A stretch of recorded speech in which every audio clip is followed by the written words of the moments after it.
Just record that to the crowd. Okay, so forthcoming events.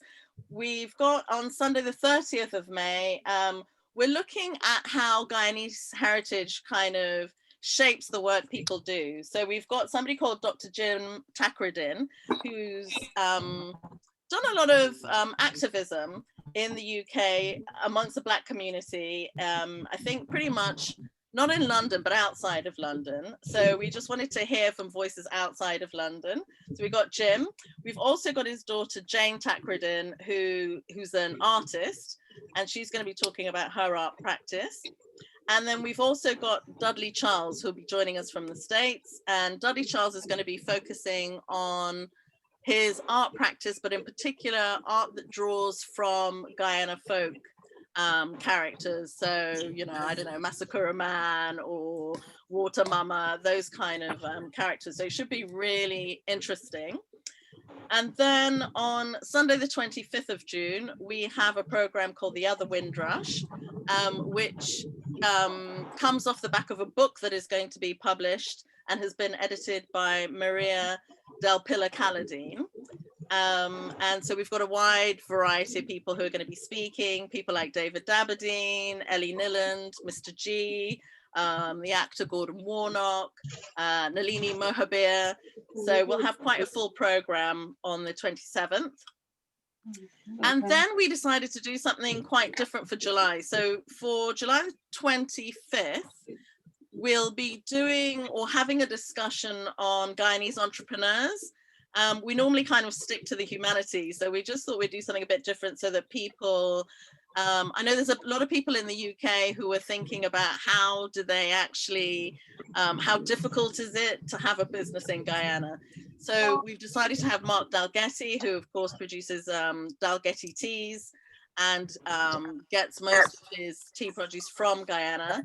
Also Patrick Hines, who's of Pattern Pinkies.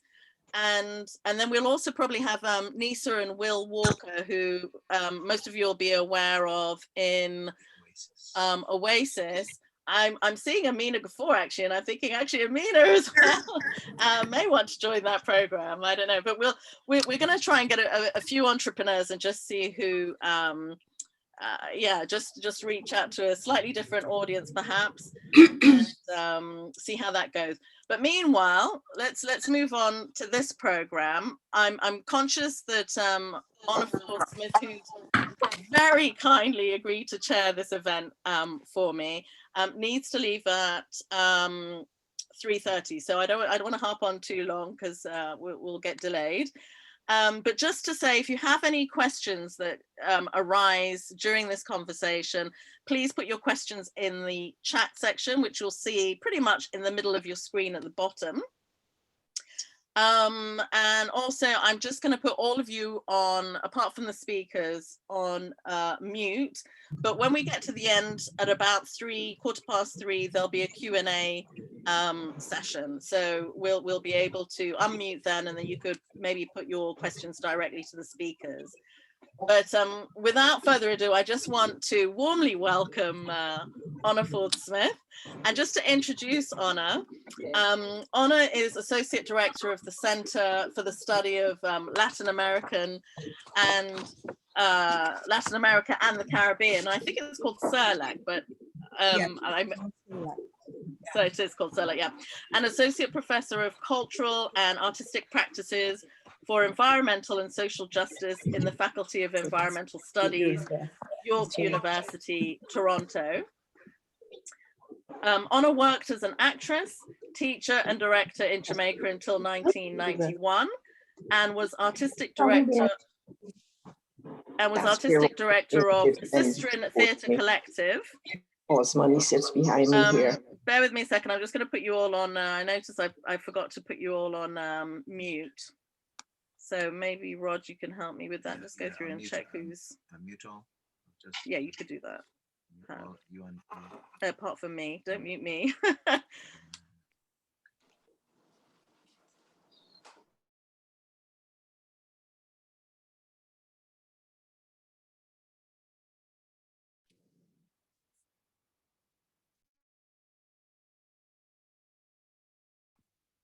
There you go. There you go. So now I'm unmuted. Apologies for that. So yeah, so I'll start again from, so Honor was artistic director of Sistren Theatre Collective in Jamaica, and an early Black and Caribbean feminist organization with whom she co-authored and edited several plays, and Lionheart Gal, Life Stories of Jamaican Women. That was published by the West Indies Press, the University of West Indies Press in Kingston.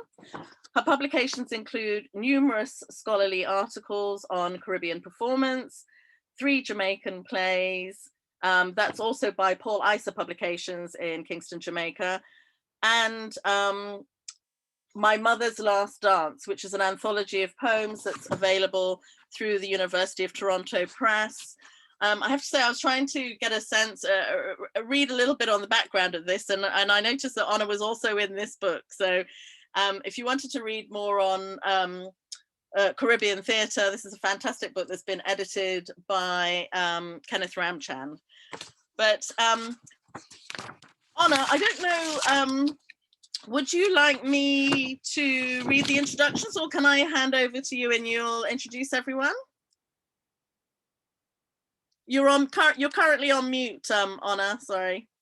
Well, you go ahead and read them, Juanita, because you know the people better than I do. I'm not a Guyanese, so I'm open to correction at every step. Okay.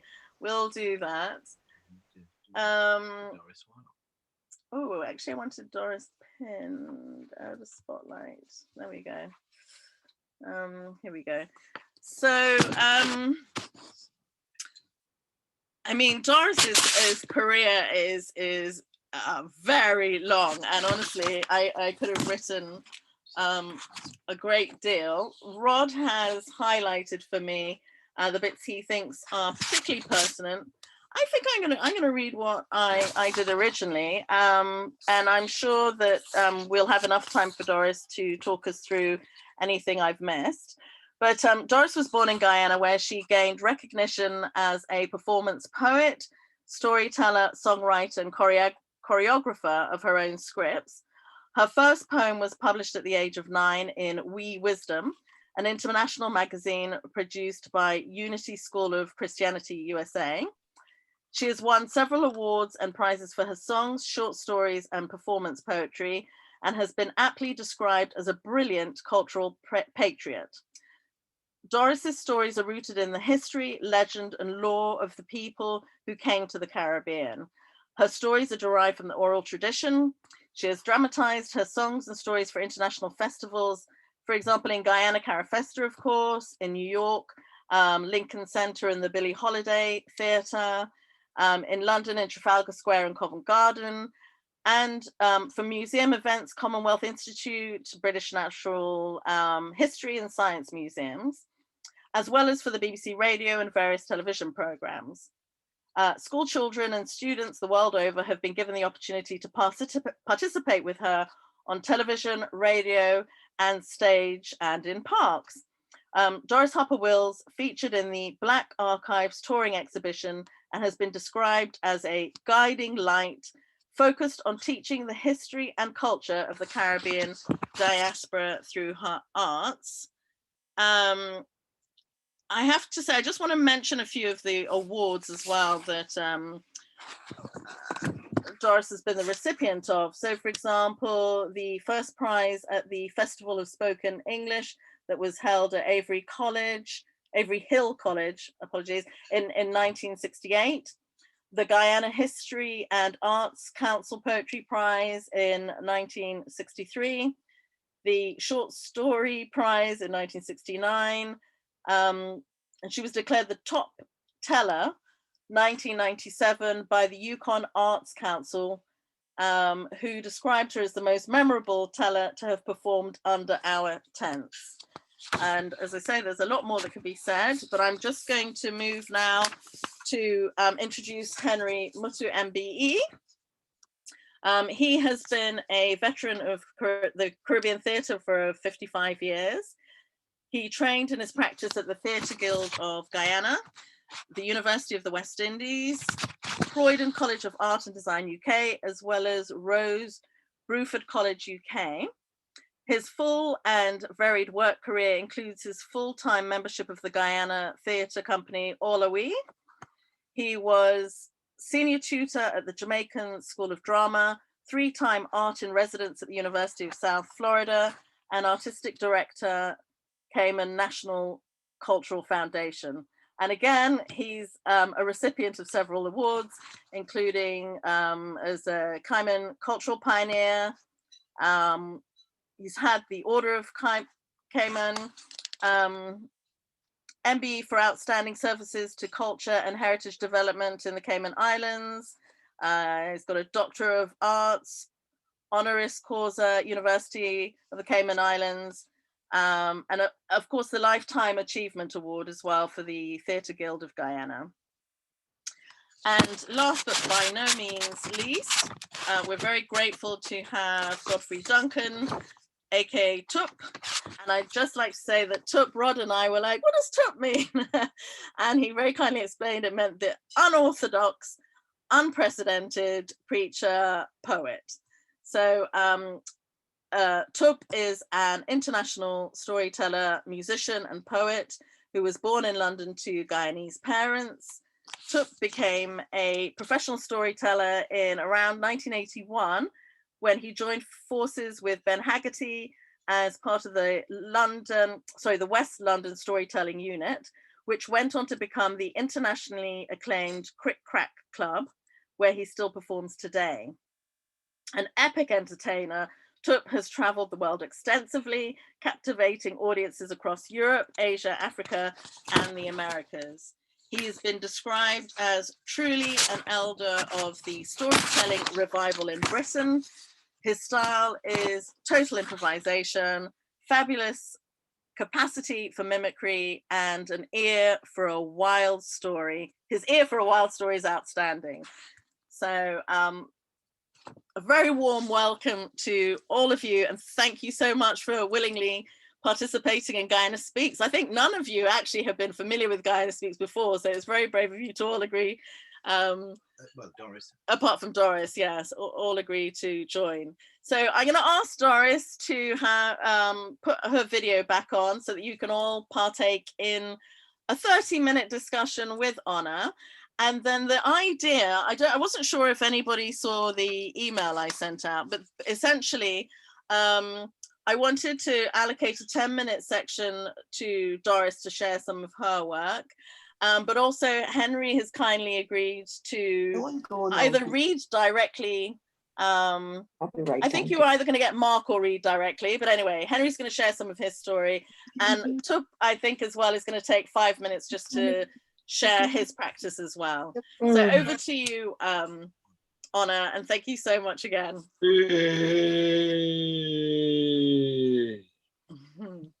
Thanks very much, Juanita. Can you hear me? Yes, I can hear you. Great. Good morning, everybody. I want a special shout out to some people in the audience who could well be up here. My dear friend, Pauline Melville, it's great to see you. I think your new book is coming out soon. Then I see Ken Corsbie, who is an eminent storyteller, and I hope he'll be joining in later. So I'm so happy to see you here, Ken, because I was thinking about you as I was sending emails back and forth. And the Trot sisters who are joining us from Guyana. I think Vanda is here too, no? Vanda Radzik. Hi, Vanda, greetings. And then there was, and then there's Oonya Kempadoo. Those are only the people I know. So I just wanted to salute them before we started and thank them for joining us. What I thought we could do is to begin by having everybody sort of talk for a few minutes about how they themselves came to storytelling and what their thoughts are about the art of storytelling, past and present. So I thought we could just start maybe with Doris, because she's H. So Doris, tell us a little bit about how you came to storytelling, past and present, and your ideas and thoughts about the craft.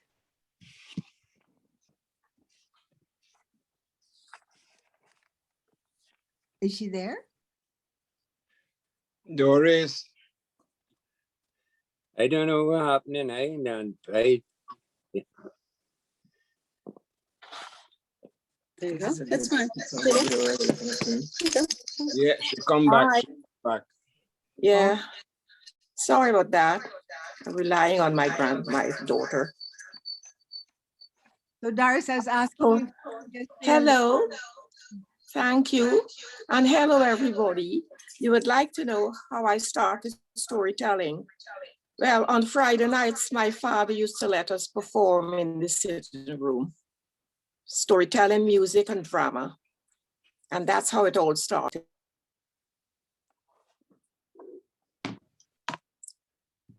losing her. I can't hear anybody. You're on mute. This is happening all the time. Juanita, you're on mute. I'm not even seeing a mic. Doris, I put you on mute. I'm sorry about that. I put you on mute because it sounds like you've got something else that's also open. I've got a thing on the screen that says Peter Rose, and that needs to be switched off because you can't have two Zooms in the same room. Otherwise it echoes. Where are you? I don't know. On this she's abandoned me. She's gone. That's it. Well, don't worry, it's not echoing now. So There go are ahead. two computers. It's okay now. It's done. Is it okay now? It's perfect. Thank you. Right. So shall I start speaking? Please do. As a storyteller, I use costumes, which I get from the Notting Hill Carnival when I played it. I played it deliberately and influenced them to do costumes relevant to Afro-Caribbean history. I use poetry. I set to musical poetry by Caribbean writers like Frank Collymore and A.J. Seymour and myself. I also use chants. I invite the audience to chants and to sing. And I invite the children to dance. Today, I'm going to invite you to dance as well. You will interpret the waves of the sea because I'm dressed in blue, because I'm doing sea. I love sea poems and sea songs, the Caribbean Sea. So that's how I started my storytelling in my father's sitting room with Dougie on the piano and me telling stories about Kiskadee and that sort of thing.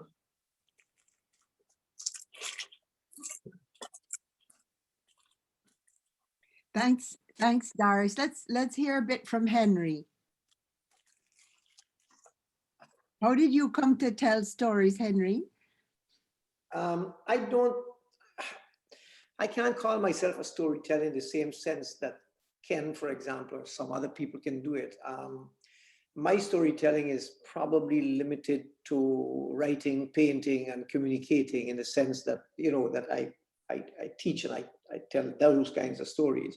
I've never gone on stage as a storyteller as such, although I have produced the longest running storytelling festival in the Caribbean, Gimme Story, which is probably 20 years now running, every year for the last 20 years. And Ken was very influential in me starting that festival, because back in Guyana, we worked closely together. Even before we worked in Ollie, we did work. And when he was the director of drama, he and I used to go on little pieces of land. I remember us going on a piece of land with two canals on the two sides, and there was a little piece of land in the middle of the two canals, and he would be on one side of the road and I was on the other side, and we were planning to put people to sit down in the, we would be in the middle and then we would talk to them on both sides, sort of like the Savannah Carnival. Yeah, but so that's my claim to fame as a storyteller, if there's any fame in it, is that I'm a communicator more than just a stand-up storyteller. The only time I've gone on the Gimme Story stage was, I think 2 or 3 years ago, when Ken had been, I used to act. So in a sense, that's a storyteller. But that's a long past history for me. I don't act anymore.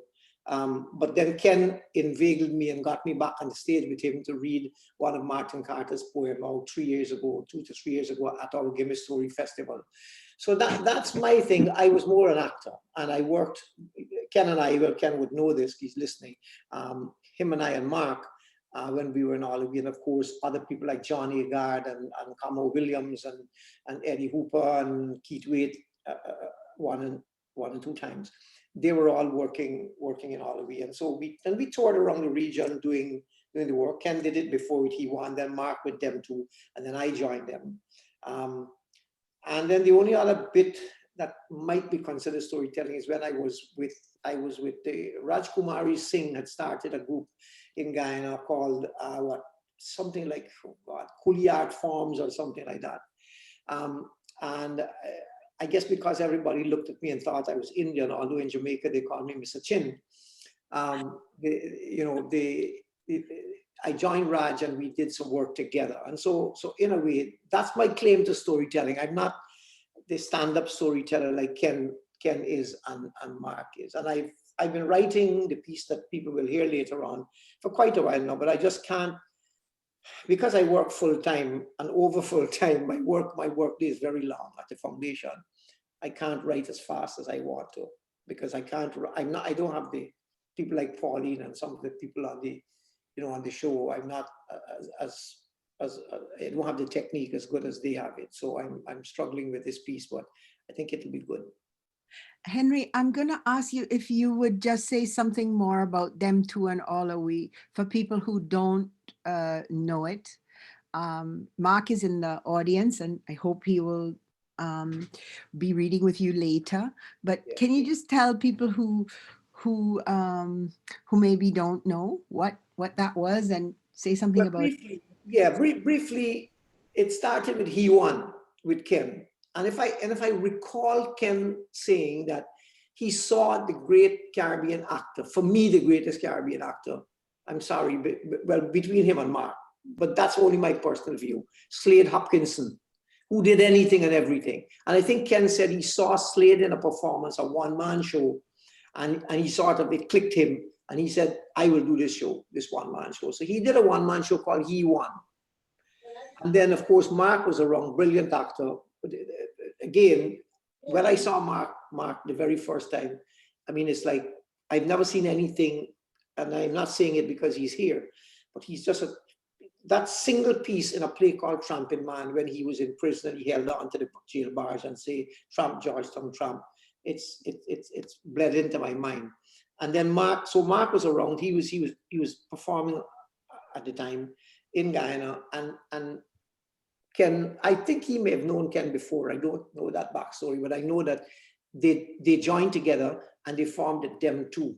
So Ken had already toured the Caribbean with He1. He had set up a lot of contacts. Then Marc joined him, so they continued that. They went all over the region. And then I joined them. Ken graciously invited me. I was doing plays at the time at the Theatre Guild. And then Ken said, why don't you come and join us? And I added, I guess, I read a lot of the Indian type poems, although it was not my great interest, but I could do the dialect. I can't do it anymore, but I could do it at the time. And I joined them. And so Ken and Marc and I were the sort of 3 people in Olive. But we went around the, what we did is we took, and through Ken, of course, we took Caribbean works, poetry, songs. I remember when we did Derek Walcott, I mean, nobody in the Caribbean knew enough, and the schools in particular didn't know a lot about Derek. They didn't know Kamau Braffett and so on. And so we did those, dramatized those poems with music.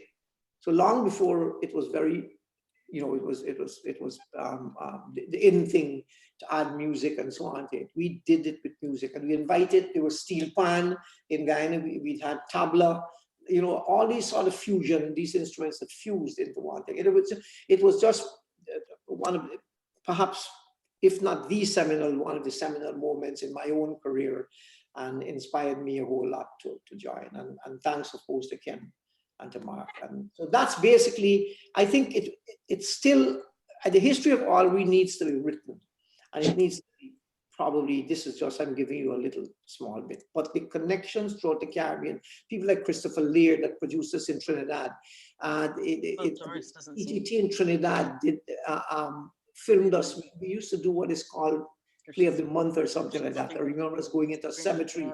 Marc, I don't know if you remember, we went into a cemetery in somewhere and did shows and so on. So we did quite a lot of work. And I was very fortunate to be a member of the group because really and truly the stars of the group was Ken and Marc. So let's write the history. It definitely needs to be written. Okay, Tuups, where are you? I'm there on mic myself. I'm there. Hello. Hello. No, hello, Anna. Hello, everyone. Can you hear me? Yes, we can hear you. How'd you come to storytelling? Yes, well, mine is a very different story, really. I'd like to say thank you very much for allowing me to be in this space, to each and every one. And I'm glad to see faces that I haven't seen for a long while and period. My way of coming into the storytelling is very, very different. I'm born in England, raised in England, of Guyanese parents. I am the next story on the next generation. So my link is through my parents. So growing up in England and within my own environment and everything else, storytelling came to me by way of being attached to a Guyanese community. And of course, growing up in England, I can become attached to any community, really, in a way. So multicultural, what have you, way of life. You could take to maybe a Jamaican way or a Barbadian way or what have you. But because I was around Guyanese people, I was able to tap into that Guyanese way of seeing theatre, storytelling, oral tradition, and what have you. And as Doris has said, I know Doris very, very well. I know Marc Matthews very, very well. So for me, growing up in England, trying to find a link, a route, an axis, I was able to have people like Eric Huntley and Jessica Huntley, bless her spirit. And within that community of Marc Matthews, as I said, and Keith Waite and Doris Harper, they were the ones that turned me on to the oral tradition of storytelling. When I hear Marc tell a story, as Henry said, and it blew my mind to hear, I was writing some poetry, but the free speech of not having to be didactic and tied to the word on the page, but to be able to tell a story free. That, for me, was like, wow. I entered into not only storytelling as an oral tradition, but into the Guyanese aspect of mythology and legend and folklore. And so that made me more interested to understand and to research and to look at what is the quality of this traditional oral spoken word. I don't know Ken Corsbie. I've heard plenty of him. I wish I could know those people. I wish that there was some link between someone like myself and my generation and my children's children of Guyanese heritage can have that continual link with the elders of the spoken word tradition. So I'm very interested in storytelling as an art from the oral tradition.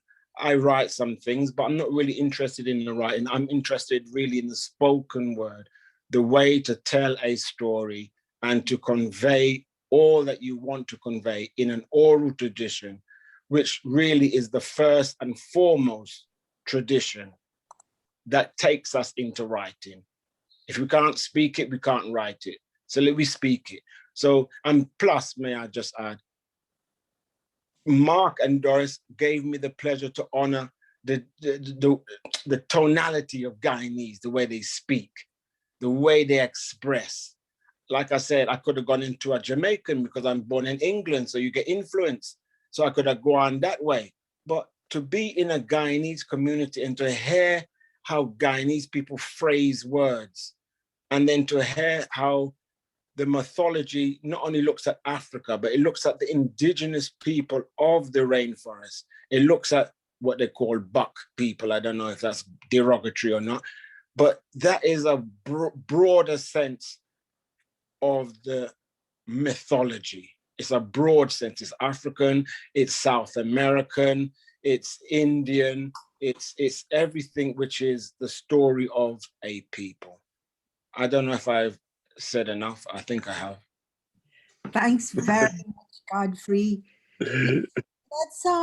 Let's kind of open it up to the panelists, ask them to talk together a little bit about some of the things that they've said. I wanted to go back to Henry because Marc and Ken are in the audience, and I'm very conscious of that. I wanted to put them, I don't want to put them on the spot, but I will ask them later to say some things.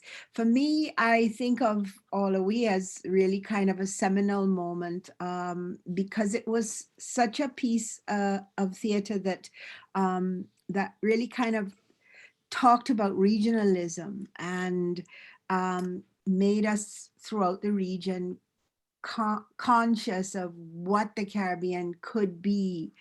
So the story that was being told there for me was very much a story about the region and about Caribbean people as a people with all their amazing differences and similarities, ways of entangling and also remaining cognizant of difference. I wanted to ask you guys to comment a little bit about what some of the main, themes, figures, tricksters, gods, prophets stand out for you as important themes or people, important ideas that were present in the stories that you told then and now. Doris, do you want to go first? Yeah, I mean, I can just talk a little bit about you talked about all the way in the beginning. You talked about it being a Caribbean, it talked about the region and regionalism and so on. And personally, and I don't know about the other guys, but personally, when I knew the Caribbean when I was in Guyana through stamps. I was an avid stamp collector. And I used to collect stamps, and they were little, each stamp has a little scene and so on. And I fell in love with the countries through their stamps. And I didn't know them, I hadn't told yet. So when I got the opportunity, well, I went to the University of the West Indies first, but then when I got the opportunity to tour the region property with Ken and Marc, I fell in love with the country as the country. And so I understood the work that we were doing in the group much more than I would have understood the work if I was just reading it or just performing it some other place. There's nothing like the experience of meeting people from a country. You have all kind of prejudice against people, but when you go to the country, then when I first arrived in Jamaica, I think it was 1975, we went to perform, and the stamps that I saw was the country. When I Blue Hole and with the bananas and so on, and I remember we had a lot of problems and you see things in context, because we couldn't take out certain amount of money from Guyana, and there was all that was going on, and sardines had been banned. And the first thing we drove from the airport, and I don't know if you can remember this, we drove straight to a little shop on Trafalgar Road. I think it's right up at the end. I don't remember the exact location, but the first thing I asked for is sardine. we asked the guys, give us some sardine and bread. And the guy cut the bread, opened the can of sardine and put it in the bread. And he said immediately to us, Guyanese, no? I mean, he said, don't worry the accent. I know Burnham Ban, so and so and so and so. So what this tour did for me, and not just in Guyana, in St. Lucia, all these places, it solidified me and it made me into the Caribbean, unapologetic Caribbean person that I am today. And so when I came to Cayman to work, and this is where the link is for me, which transferred from the work that I did with Olive, but I came to Cayman to work, and Ken and I talked about a storytelling festival, and we set it up. Almost all of the tellers came from the region. Ken has performed at every storytelling festival except the last one. Marc has performed at about, I don't know, 6, maybe 8, I don't remember the exact number. But we had people from South Africa, from Ireland, from Guyana, from Barbados, St. Lucia, all over the region. Trinidad, of course, with the Calypso storytellers, vintage Calypso, David Barrow and friends. So my own, what this storytelling has done for me is for somebody coming out of Guyana and understanding the Guyana tradition, of course, because I used to perform, probably I was one of the few people to perform Indian Guyanese poetry. I did a lot of work from Rupal Monar, who lives in New York. Rupal writes in dialect, mostly dialect. I don't know if people know him, but he might be an interesting person at some point to have on this. But I did a lot of his poems like Moon Gazer, and he wrote a version of Olai. I worked with Wordsworth McAndrew. I did his Olai. So these, talking about the actual seminal figures, obviously for me, it would be, well, Moon Gazer and Olai, because Olai, what Olai represents, the fact that it's a sukuya called in Trinidad, and what it represents is the kind of things we're going through now. This thing of sucking you, taking everything out from you, and drying you up and making you die. And in that context, Wordsworth McAndrew's poem brought it all to life. And so those are the two, my two, Olai and Moon Gazer. And Moon Gazer was, for people who don't know, and Doris would know it also, is that this tall or mythical tall figure who straddled the roads leading away from the estates, so that the slaves couldn't run away, because the thing was that he would pull his feet together and crush you. So those two, in terms of what our own history of colonialism and so on, those two figures for me are seminal. But that's for me. Let's go to Tuups. Thanks, Henry. Yes. Tell me. What were the key themes, figures in your stories that impressed you most, or that you thought were most impressive? Tricksters, gods, prophets. Who do you talk about? What stories do you tell about? What particular stories do you tell? Yes. Well, I tell a lot of traditional stories. What does that mean? So, for me, storytelling, growing up in England, joining a group called, at that point, West London Storytelling Unit, with 2 other colleagues, Ben Haggerty at the time, and a lady named Daisy Keeble, and 2 European English people. So we was looking at storytelling and the art of storytelling and the art of the spoken word, and how to put that into a school environment context. So I was looking at everything to do with storytelling, Native American, Indian, Aboriginal, European, Irish, Scottish. We just looked German, the Grimms. We looked at storytelling as a whole. And then over the years, you begin to specialize a little bit in an area that I feel was more conducive and interesting to myself. So that may be African stories. I tell a lot of Indian stories because I've been to India a few times. I like it.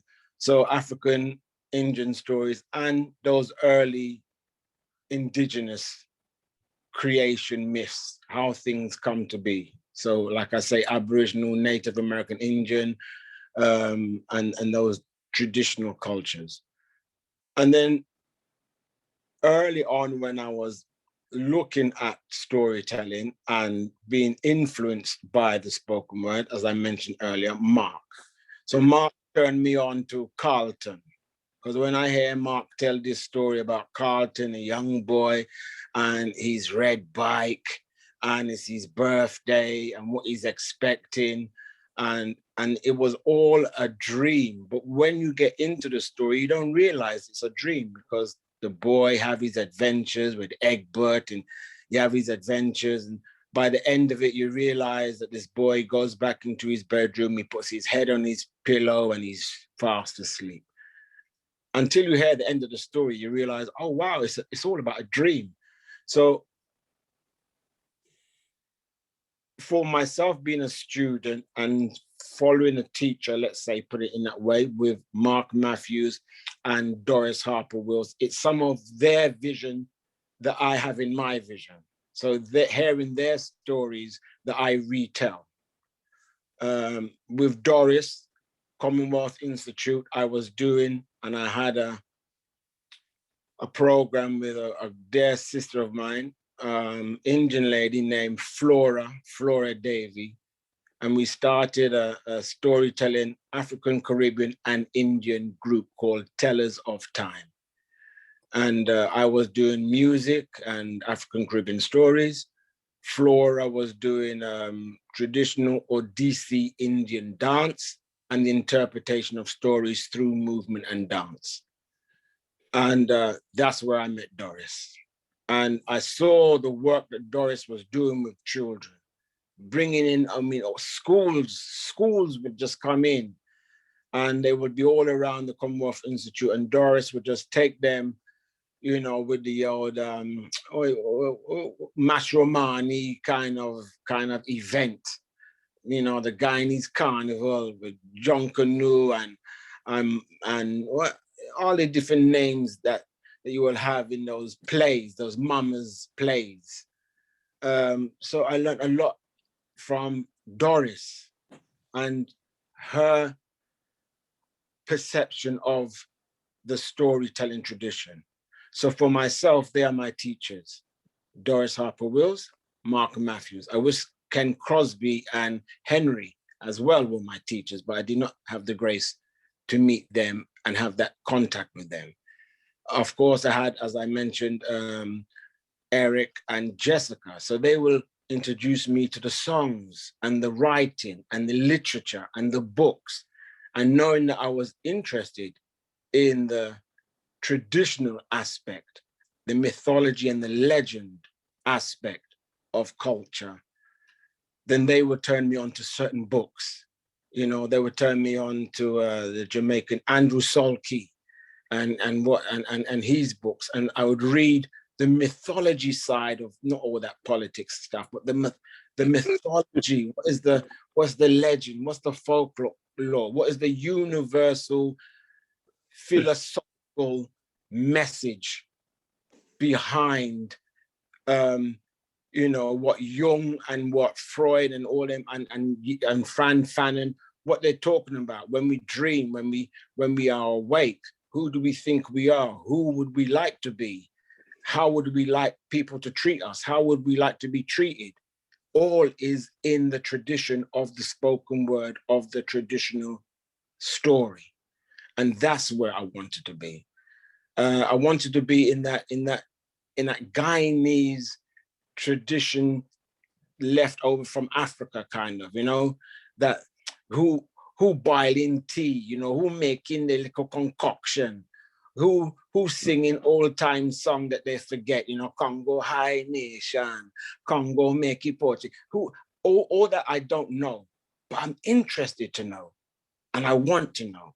So for myself, I don't know if Sandra Agard, who may be here as well, Sandra, their friend, I don't know if she's born in Guyana or born in England, like myself, but that contact was very interesting. So when I heard of course, story and water, mama, don't go swim inside the trench, she drag you down and all that.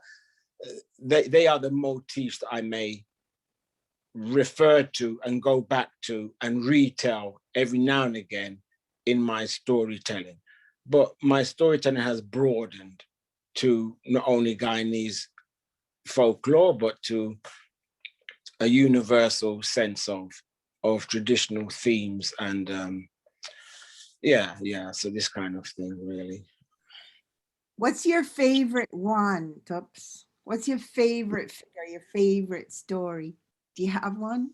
Well, my favorite story, I think it would be Carlton, which is one of Marc Matthews' story. I don't know whether he wrote it himself, but it's as I said, it's about a young boy, and he's and this is a beautiful story. And like any storyteller, when I take the story, I make it become my own kind of motif, and I put it in my own setting, and I tell it my own way. But this is a story which is very dear to me, because I think that's one of the first stories. When I heard Marc tell it, I just remembered it. Then there was another week, there was a soiree somewhere that they was having in Brixton, and I told the same story that I heard Marc just tell the week before. And Jessica asked me, how you managed to remember that story? And you was able to tell it just like that. And it's just a way of, I suppose, when someone's doing research and they're looking for their confidence and they're trying to find out information to write a book or to write something, you know, you hear a story and it just captures you and captivates you, and you want to either retell that story or share that story with someone else. So I would say, you know, the Carlton story, but then Watermum and all. What's the Carlton story about? Carlton story is about a young boy who gets, And what happens? Yeah, he's a young boy. It's his birthday. He wakes up. Marc will probably tell you different because he's right there. And before you know it, he gets a nice red bike. He rides on the bike, calls for his friends, Egbert. He calls for another friend, Edna, and they all go bike riding. Then they reach this big hill called Big Boys Hill, and they start to go down this hill. Carlton throw off his bike, mash up his skin. He goes home. His mum is very vexed with him. So the mum says, right, you have to go to your bed and you don't get nothing to drink for it. Carlton goes to his bed, but he feels his head on his pillow and he's just about to fall asleep, and he hears tash, tash, tash, bedroom window. He gets up, he goes to the window and he sees the two friends, Egbert and Edna, and they got a big kite and they want to go and fly this kite. And Carlton said, what? And so they said, don't worry. They passed the kite up to Carlton, and Carlton said, I wish I could fly this. And the kite started pulling him out of the bedroom window, and he hold on to the kite pulled him up, and Egbert said, Carlton, where you going, boy? Carlton said, boy, I'm going on an adventure. Well, he start flying. Egbert jump on the tail of the kite, Edna jump on, and they sail. And as they're sailing, they have adventure. They go by an old woman's house, eat out she peanut, eat out the she mango, they eat out all she pear and everything. And then before you know it, they jump on the kite and they're going into the sky again. Then they see this man running on the earth, like running from somebody. And a big, tall man with two big pieces of dog. Seek him, boy, seek him, seek him. And Carlton said, I wish we can help the old man. And the kite magically come just over the old man's head. Carlton said, old man, jump on, jump on. Old man jump on, and the kite pulled him. Big tall man have a gun, he point his gun, he makes a pam, pam, pam. Carlton, the bullet go into Carlton, one good arm. Carlton start to bawl and cry. He said, too much adventure for me. I want to go too much adventure. By this time, the kite dropped on the earth. The kite take the three children back to the house. Carlton feel himself go back through his bedroom window. He passed the kite to Edna and Egbert. He see them walk off. Then he feel himself going back into his room. He feel his head on his pillow. He feel himself in his bed. He hear a knock at the door. Carlton, wake up, wake up, wake. He wipe his eyes, sleep out of his eye, and his dad come in the room with a big, beautiful kite. And basically, that's the story. But I love the story because for children, it's adventure. And when children hear the story, they get lost completely.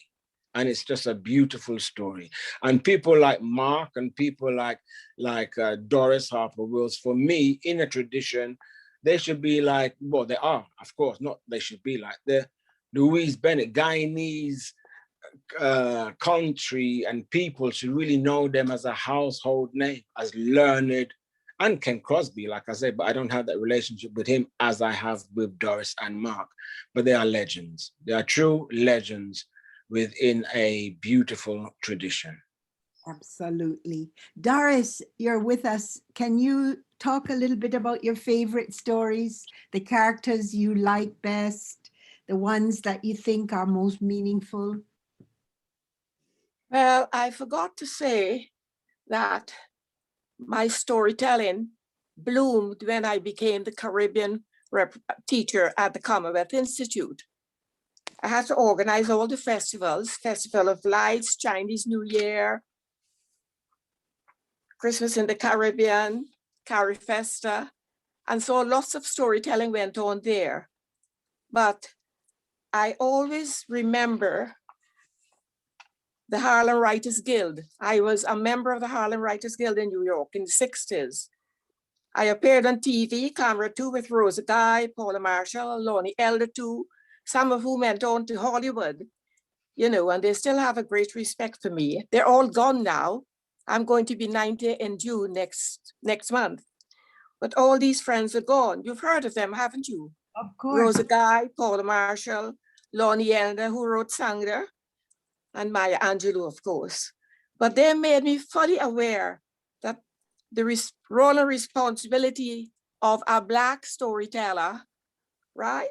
They made me aware what was my responsibility, not to be derisive of people like Moon Gazer and Old Hag and whatnot. So I have lifted Old Hag out of her, the image that some people have of her, which is that she's going around sucking children.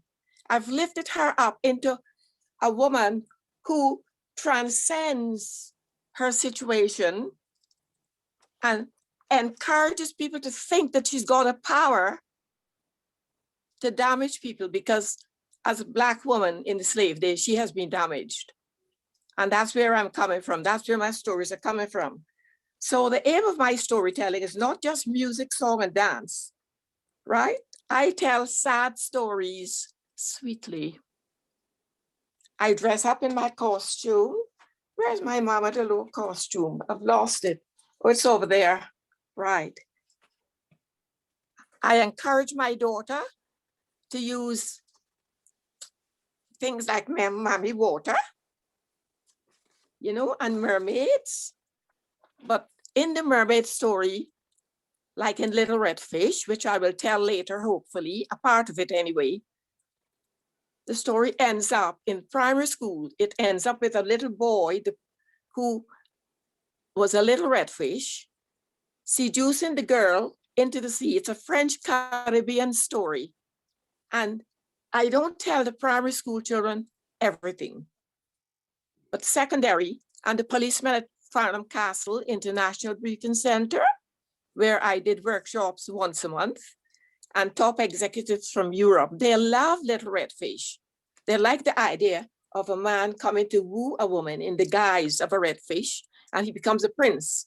And then some of them, their face fall when I tell them that prince was a slave that was thrown overboard in the Middle Passage and rescued by Yamaja and Olokon and turned into a fish to go and create a new generation of mermaids, the ones that were left back in Nigeria. And that's how Mommy Water came about. And then I whispered to my daughter, who was a designer for the Notting Hill Carnival, and I think I've influenced people in those days, Lion Youth. I think Lion Youth Band was the first band that really did Afrocentric costumes with a message, as my stories have a message because of the influence of people like Paula Marshall and Rosa Guy and Connie. Great. So I hope that I can tell a bit of my stories. I also want to say, when I tell my stories, I involve the poets of the Caribbean. Hymn to the Sea, which I have set to music, is by Frank Collymore of Barbados, who I met. Carl Ruth Hagen, have you heard of him? The sculptor from Barbados. Well, he sculpted my head and put it by the sea. Yeah. And then it was bought by the Barbados government to give as a gift to the parting governor, the last governor. Well, something happened to me when Carl put my head by the sea. My mother didn't like it because she said, you don't do that until you're dead. Why are they carving you up? But Yamajo entered my head when Carl put my sculpture by the sea, and I wrote Hymn to the Sea. And I would like you to share with me the waves of the sea. That's why I'm in blue, because my stories are about the slaves that are overthrown. And I read a bit of Kwame Dawes. Have you heard of Kwame Dawes? I get all these things into my storytelling. I set them to music. I sneak them in because I want the people to be informed. I want them to seek, go further, make further investigation. So my stories are not just fun and games, having a nice time dancing and whatnot. There's something else to my stories. I tell sad stories sweetly. They have a good time. The policemen, they come and drop me and my daughter home after Farnham Castle, but they know that they have to go and read a little bit about the Middle Passage because they enjoyed Little Red Fish and they thought it was fun and games to be transformed from a red fish into a beautiful prince. And I says, aha, but do you know who that prince is? He's someone who was thrown overboard by the slave owners. And they were he was transformed by Yamaja and Olokun. So lots of children, there are many schools I go to, the boys go to the library after I let them do my stories because they've never heard of these African deities, Ocean, Yamaja. They've never heard of Papa Bois. And nobody had the idea that Old Hag could be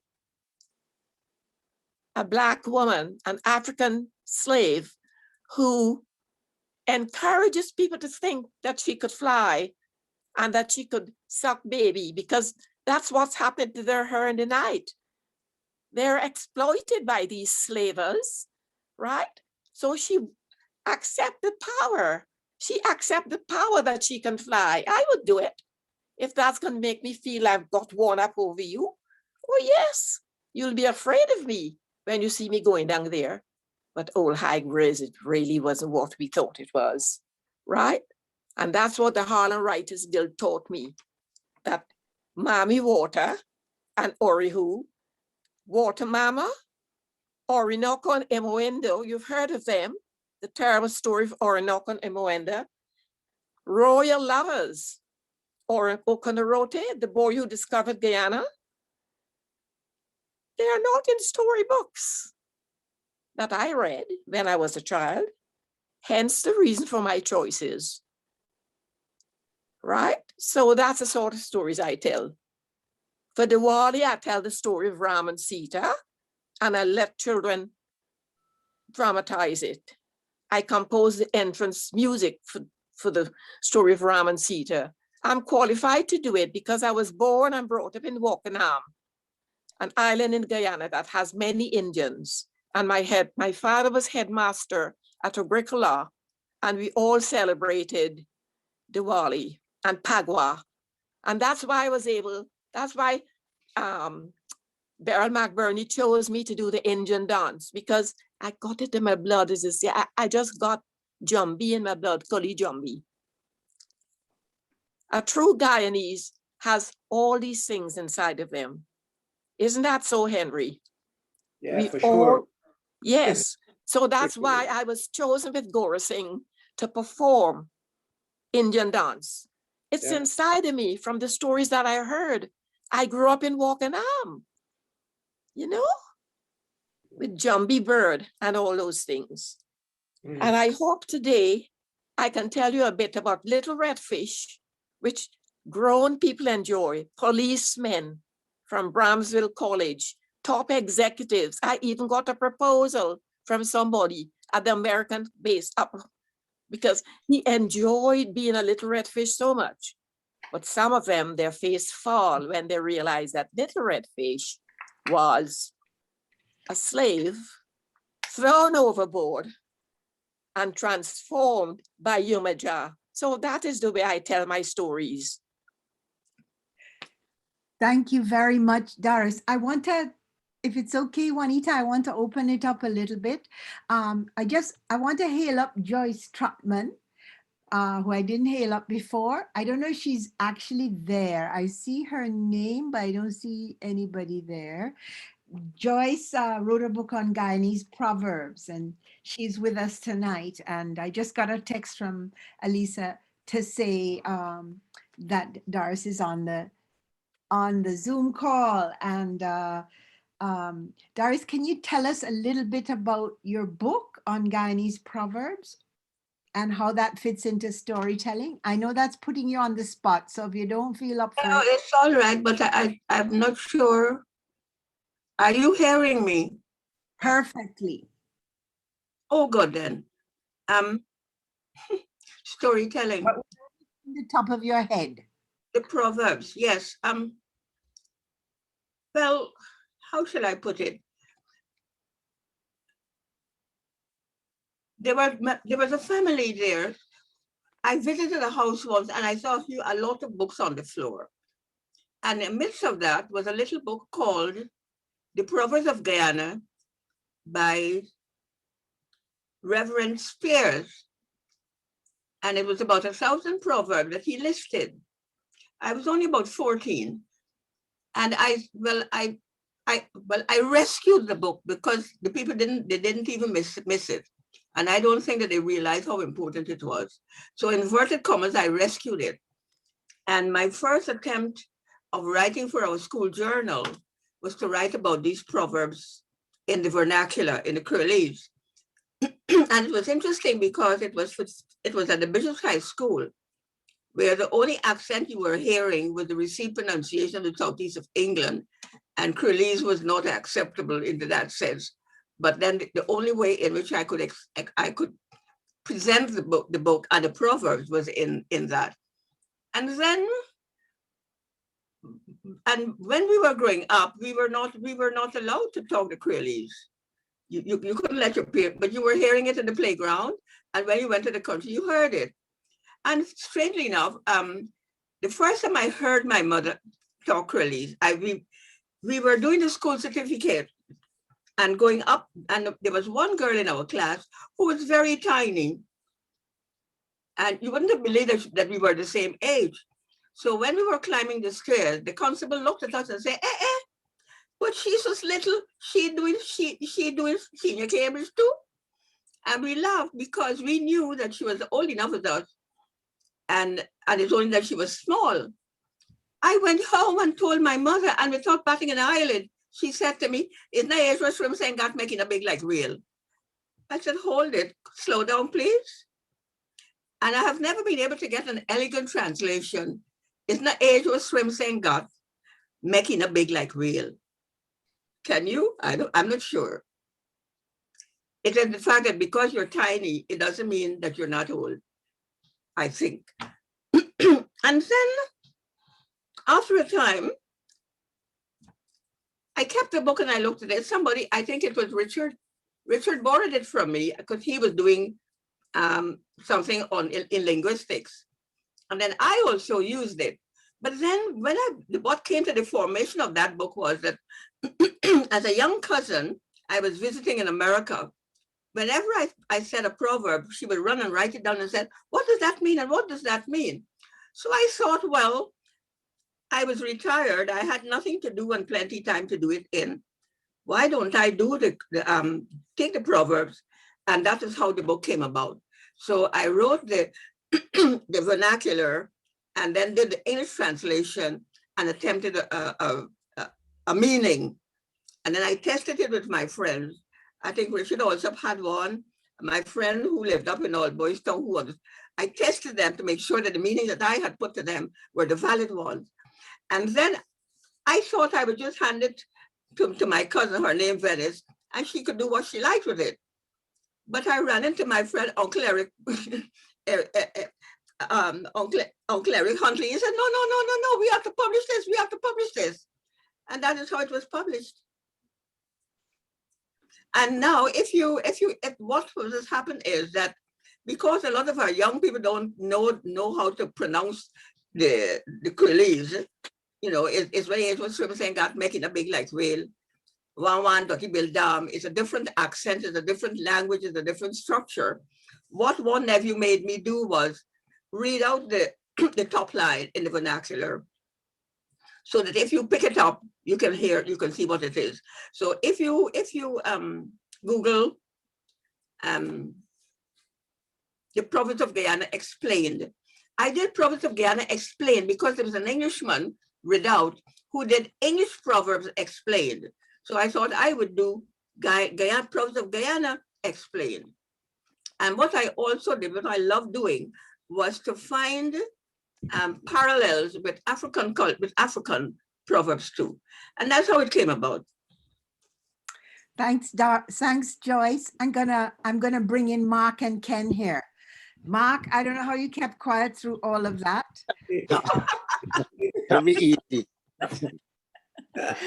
I want to take up this question that Henry said. Henry raised. He said the history of Olawi has to be written, and what I thought was so incredible about it is this kind of sense of entanglement that it creates between all the different groups and all the and so on. And I wondered. Oh, you're not eating? And so I just realized. I told you to do. I remember after. Hello. Who's talking?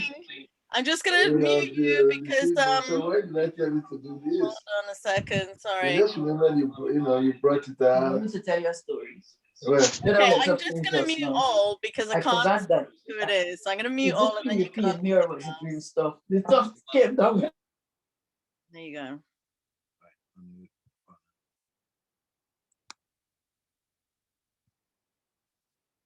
Marc, can you unmute?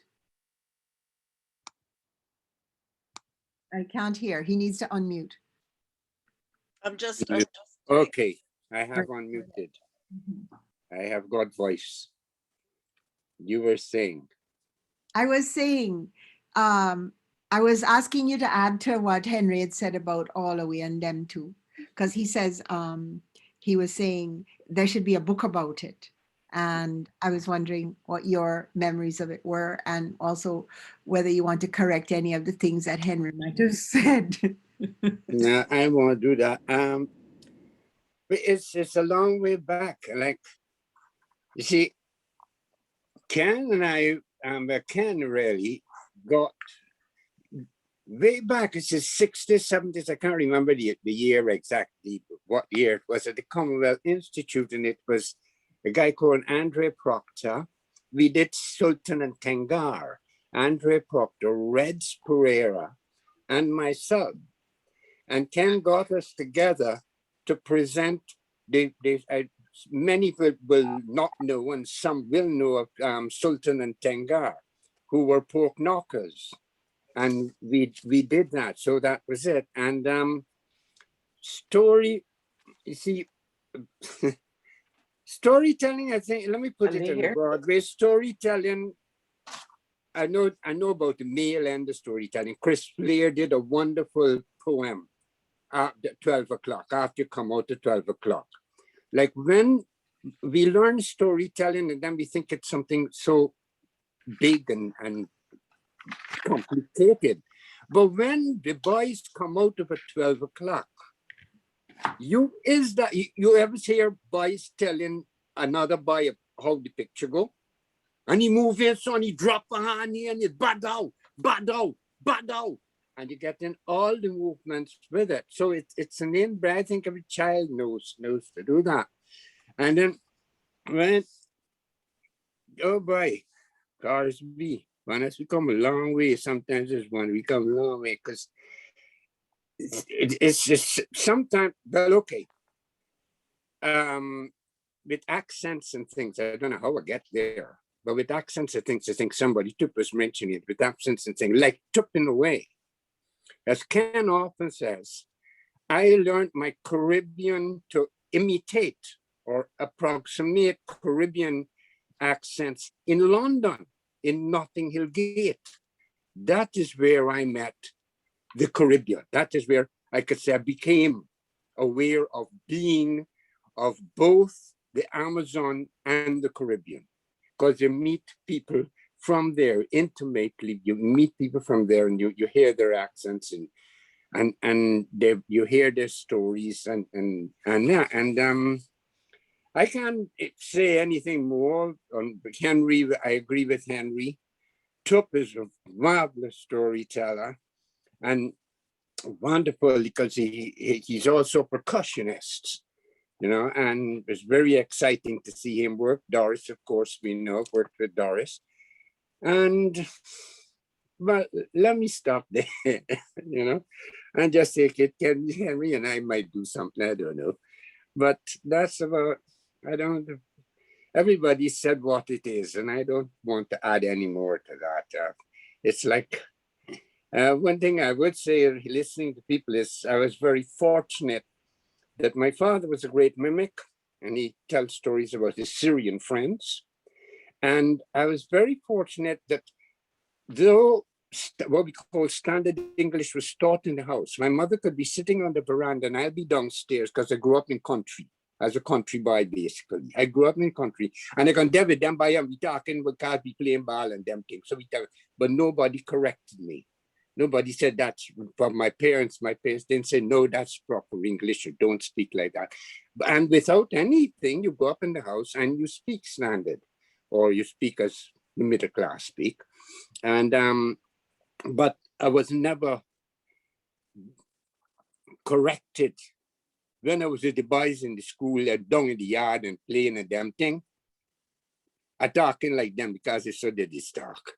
And so we would talk. When I can talk to the school teacher, I will speak as the school teacher spoke it. But, and that's about all I got to say. Yeah, storytelling is just a, I think we do it all the time. And storytelling, yeah. We tell stories all the time. It's a natural thing. Anyway, I talk too much. There's a guy called Thomas King. He's a indigenous writer here in Toronto, or here in Canada. And he says, all we have are stories. Stories are basically all we have. They encapsulate life. Ken, a lot has been said about you. Is there anything you would like to say?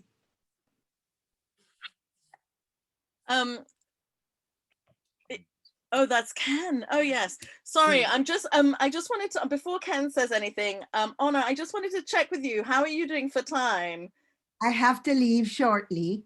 Okay, that's fine. I just wanted to, and after I do, I'll hand it back to you. Okay, fine, perfect. But I wanted to bring in Ken before. Yes, please. We opened it up. Yes, please. So Ken had a stroke a couple years ago, so he has trouble with language.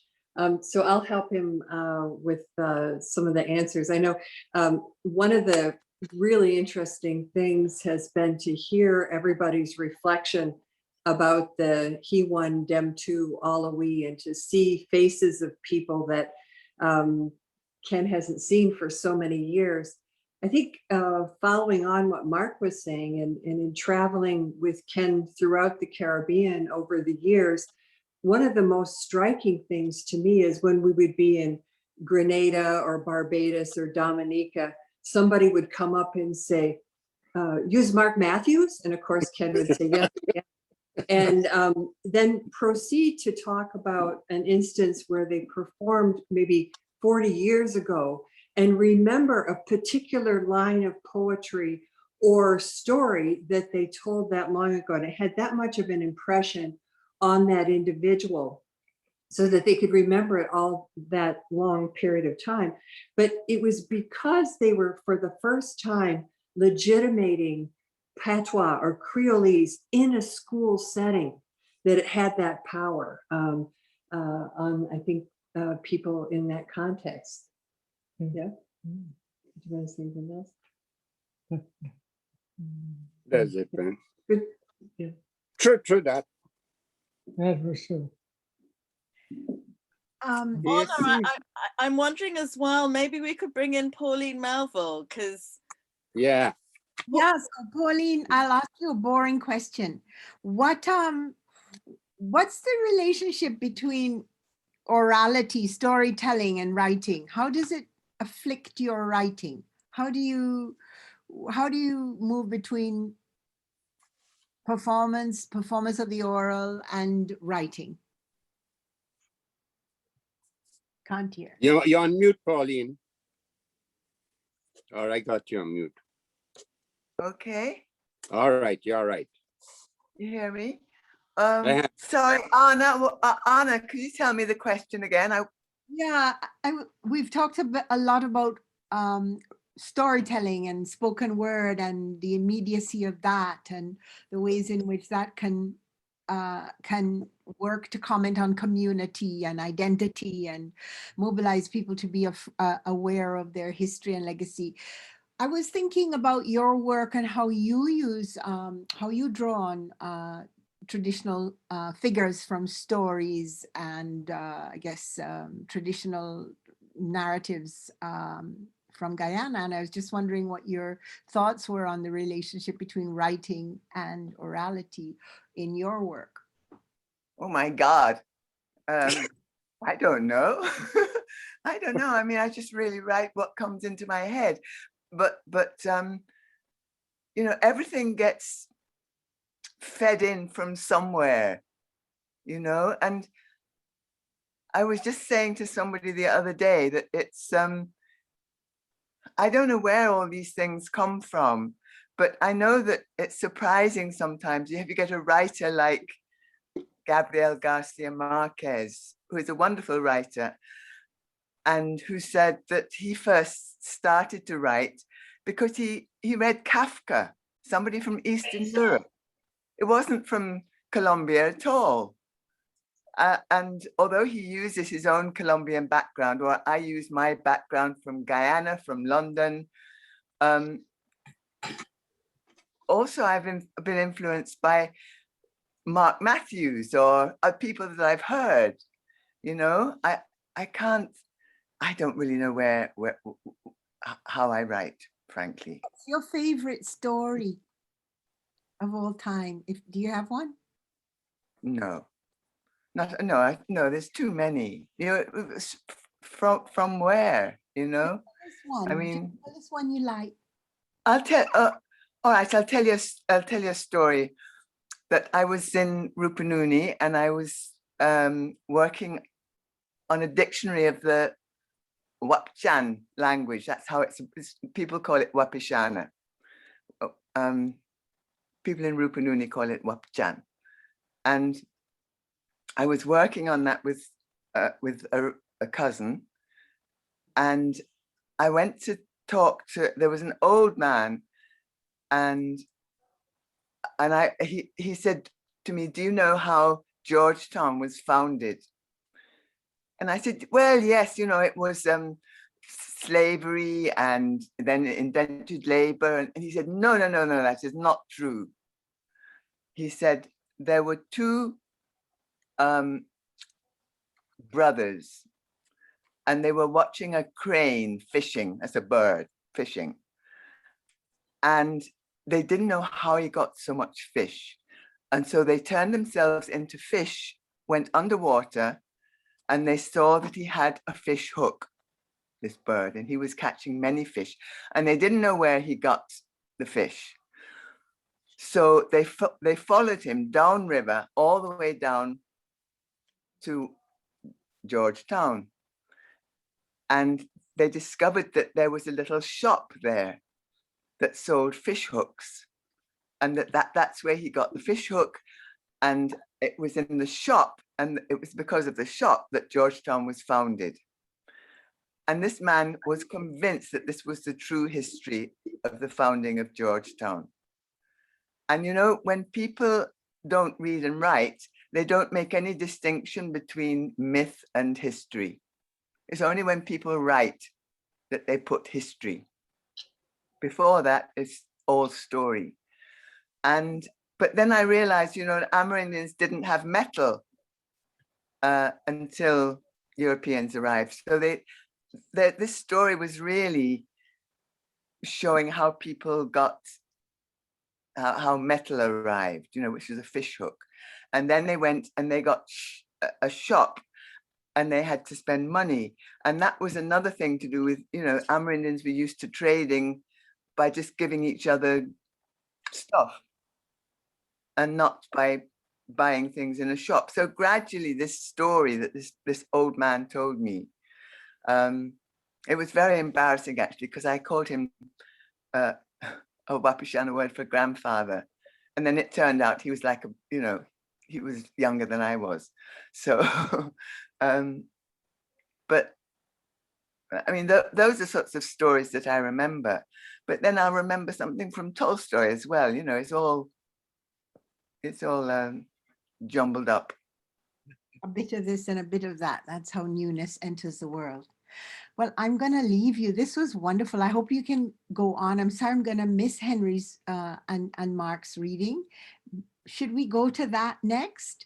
Yeah. I think that would be an amazing way to hand things to transition. Yes, thank you. First of all, Anna, thank you so much. It's been amazing. Really appreciate your joining in and sharing for us. So yeah, huge. I'm clapping here on behalf of everyone in case you can't see them.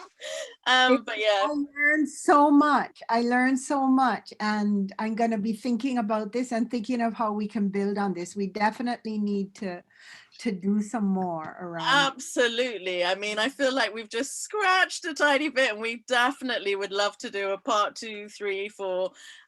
So whoever's willing, all you need to do is email me and I'll just arrange to set it up. If you want to hear more, that's always fine.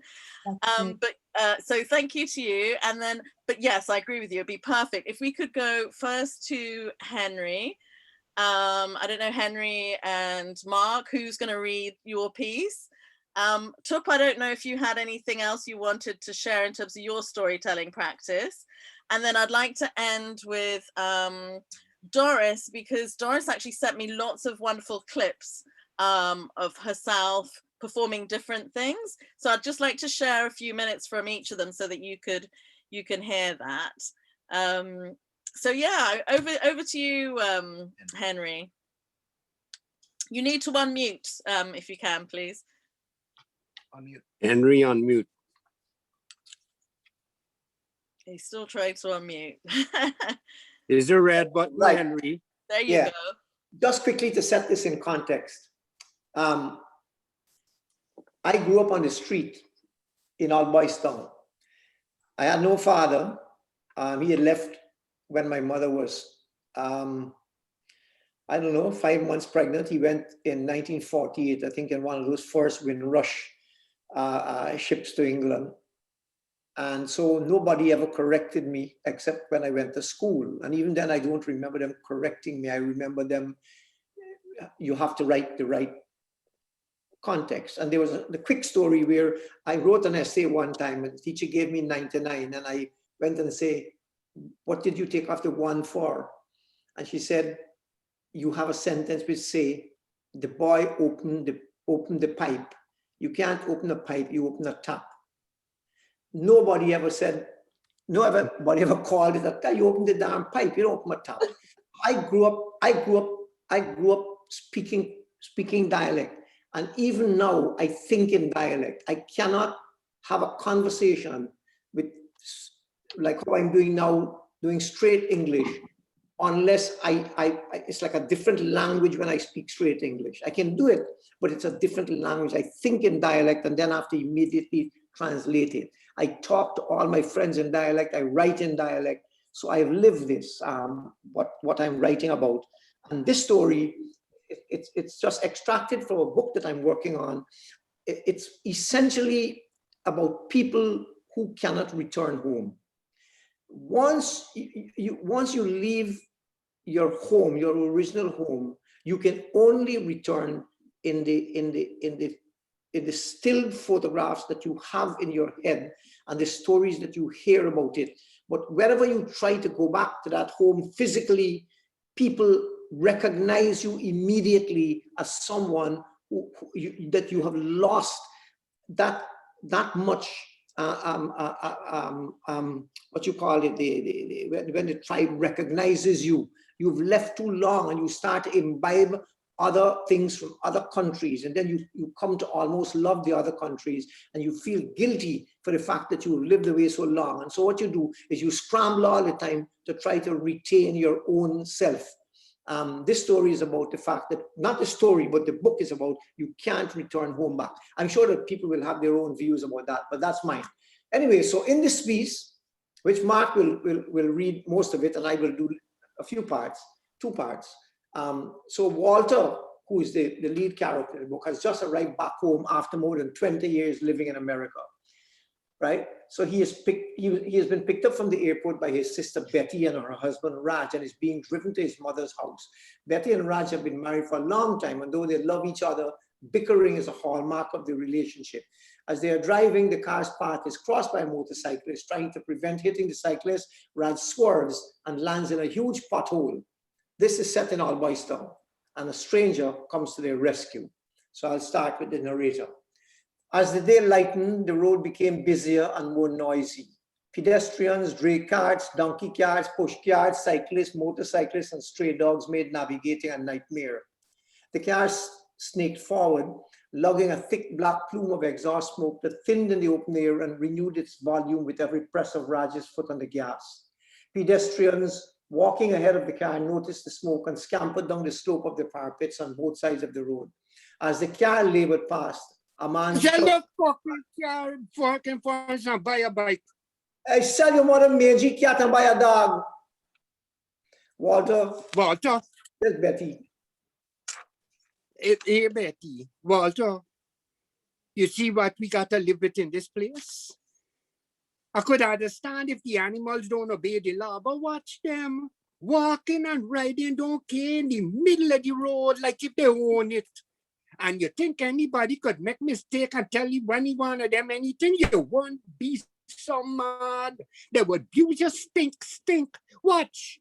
The other day in Big Market, for none at all, a woman abused me so nasty. I hear about I had parts I didn't know the depth on my body. Walter suppressed the strong urge to smile. A motorcyclist out of nowhere, it seemed, poodled in front of the car, making a string of continuous S's around the pothole.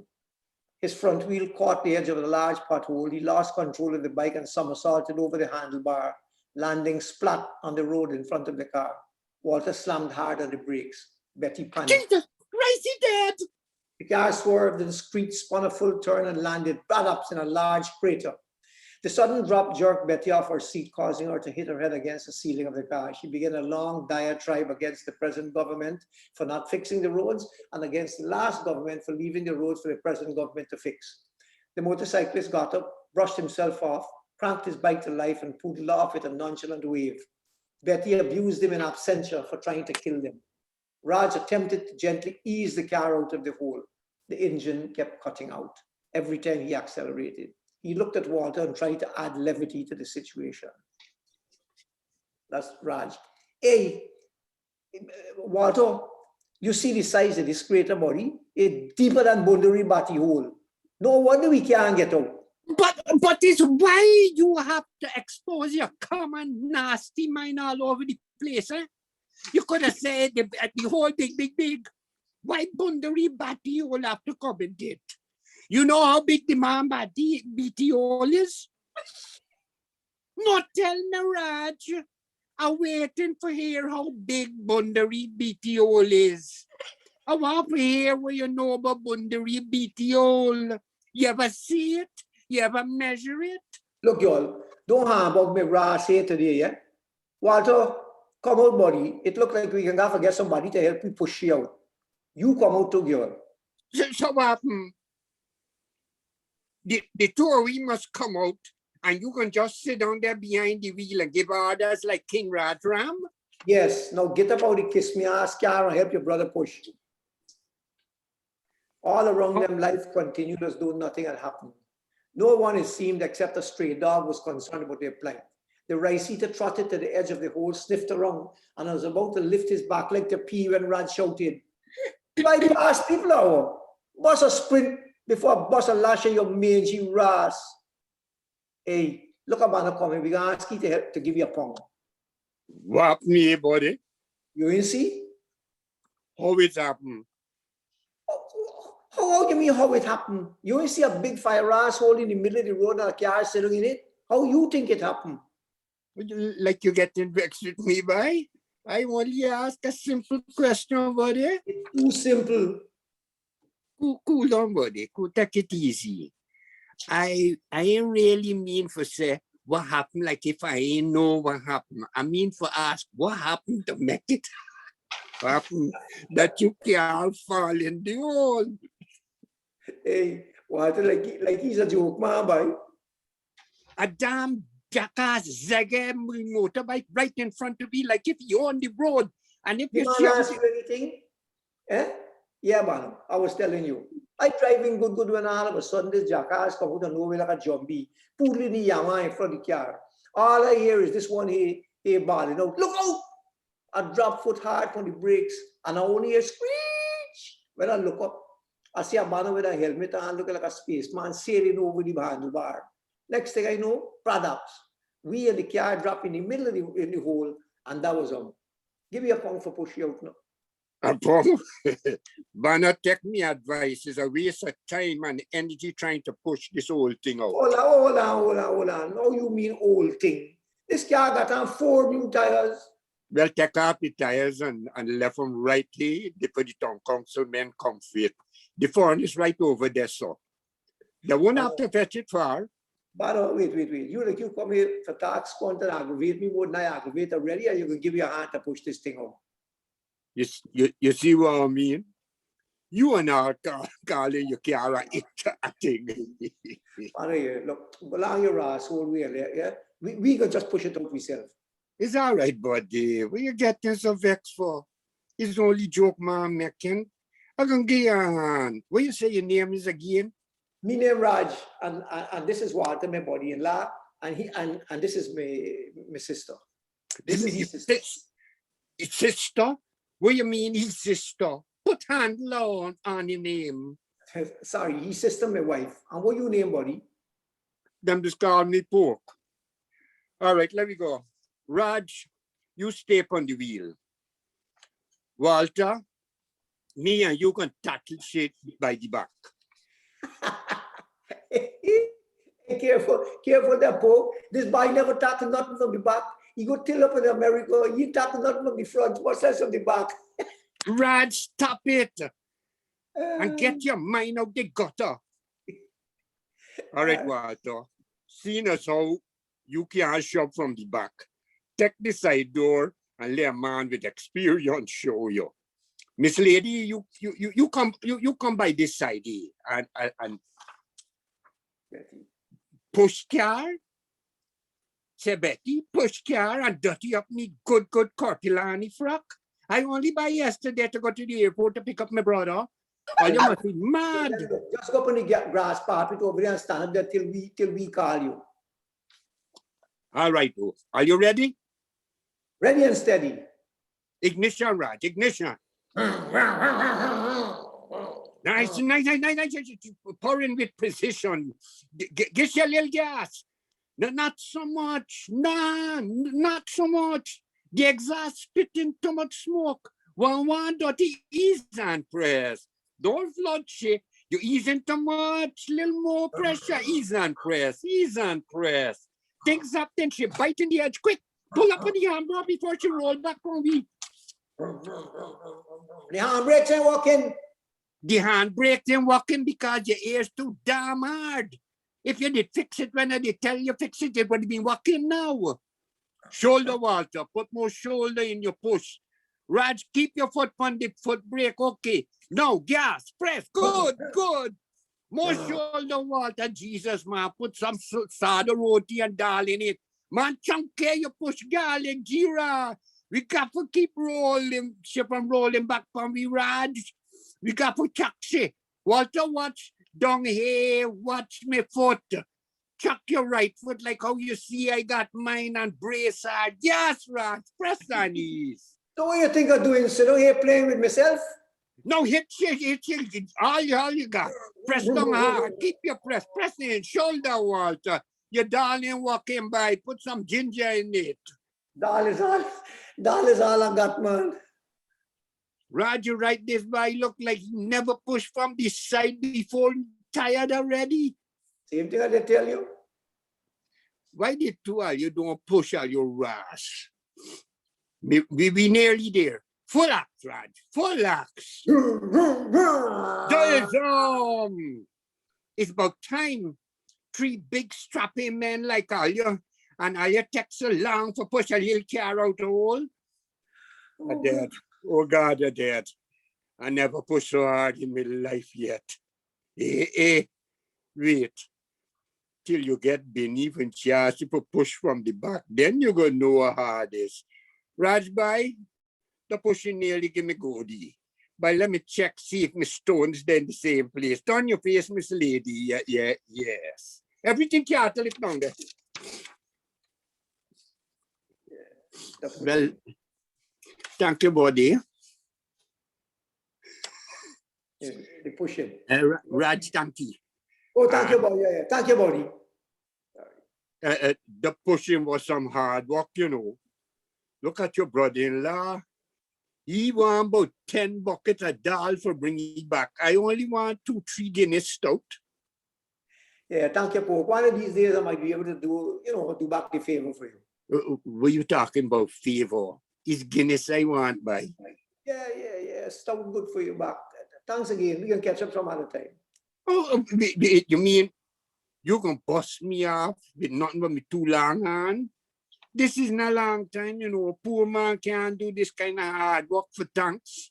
Left 2 paper for the Guinness, no? All right. Hold this small piece. Nice.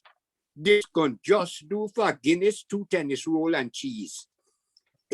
Here, this road full of pothole. I think I go for walk behind you up the road in case you drop in another one.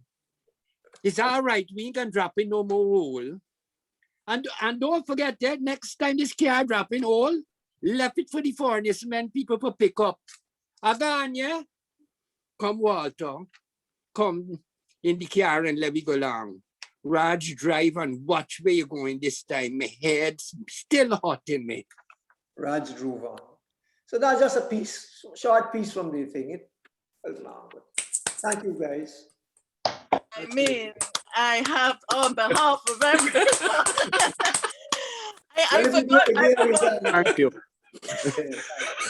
Marc, thank you. I have to say, I forgot to get my bleeper, and I forgot to give a warning for the hot language. But wonderful. Rod didn't stop laughing the whole way through that. He's like, I'm back in Starbrook Market. No, I'm in the rum shop now. No.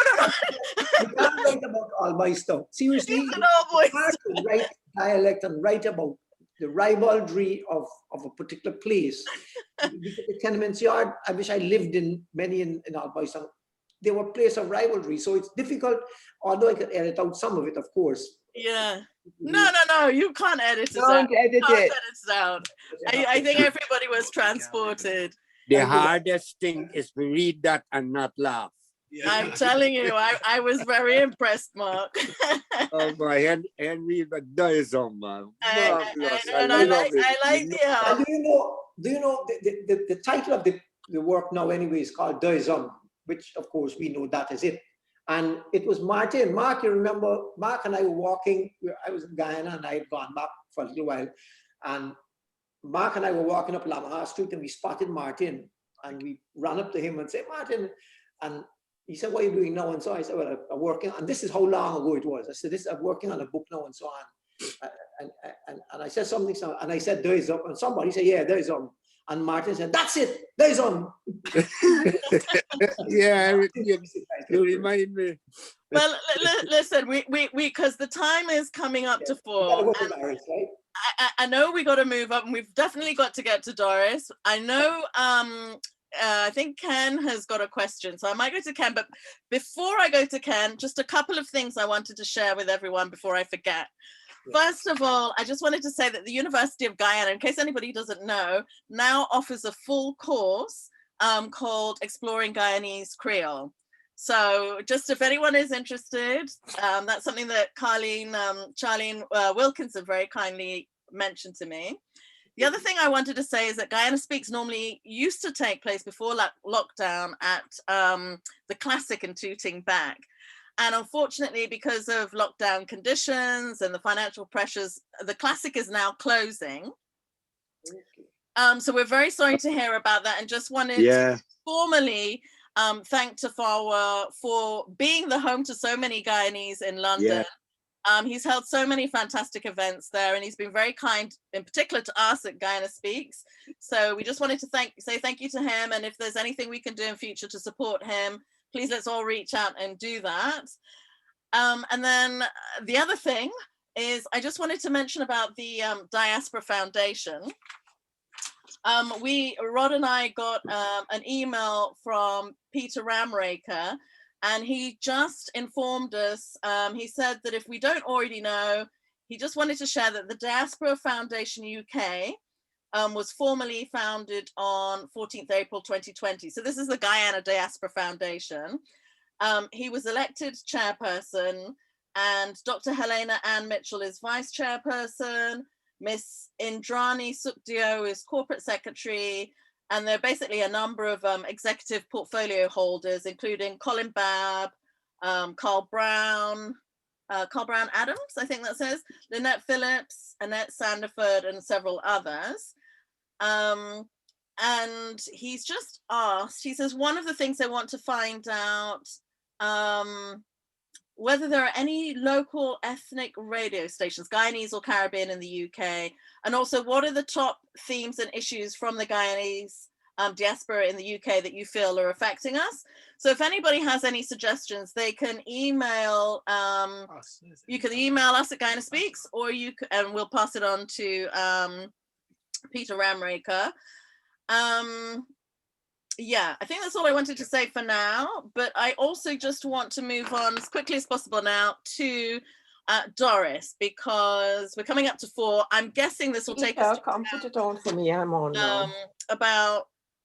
Probably about 4:30, I guess. We'll try and finish then. But if anybody's got any comments in the meantime, Ken, I think you had a comment you wanted to share. Yeah. So I'm just going to invite Ken to put forward a question or comment. Yeah. Marc and Marc. I am ashamed. I'm ashamed to be associated with you two. That we have. Did you hear the story? You have to pick your friends closely. It's wonderful to see you guys all together. So now, can I just, Doris, Hi. Hello, you tell me what you'd like me to do, because I know you sent us about 5 different audio clips, but I don't know if you want to read us a story or if you want me to play from the audio clips. Now, what I would like to do is speak a little bit and just invite everybody to do the waves of the sea. Okay. Okay. Right. So what I would like to say is, Henry, I can never forget Charlestown. Yes. Yes. Remember? Yes. That's where you were in the 6th form, were you? Yes. When I used to do all the talent shows. I did the talent. I've still got the photographs. Yes. Yes. And Doris, you there? Yes. Let me do this for you. This is what I remember you most by quickly. Tamburie sonikala bua winibeno fula bua kadodo. I know. Yeah. That's what I Well, got. we're not ending with that today. But I remember when I got my award in New York, two other students, I can't remember the name, called me, put the phone, and there was Henry Muttoo singing this song. Thank you, Henry. It's really lovely to see you again.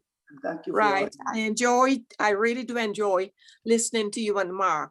But I must say that my father was a very strict headmaster in a Gricklin Methodist school. That's where Jan Carew went, who is a very good friend of mine, Jan Carew, the famous Jan Carew. Yes. My grandmother would not allow me to speak in dialect. At school, Trinity Methodist School, they called me English duck, or they jeered at me. So I'm not going to apologize for my colonial upbringing. I'm an old colonial girl. But I did so much enjoy you and Marc. Really down to earth, isn't it? Right. So what I want to do now, I have to have my own program with my stories, but I'd like you to see that I wrote a book of legends called The Wings of Airi. And it introduces children to astronomy. As I said before, the Infants of Harlem Writers Guild has made me realize that it is my responsibility. Yes. All right, good.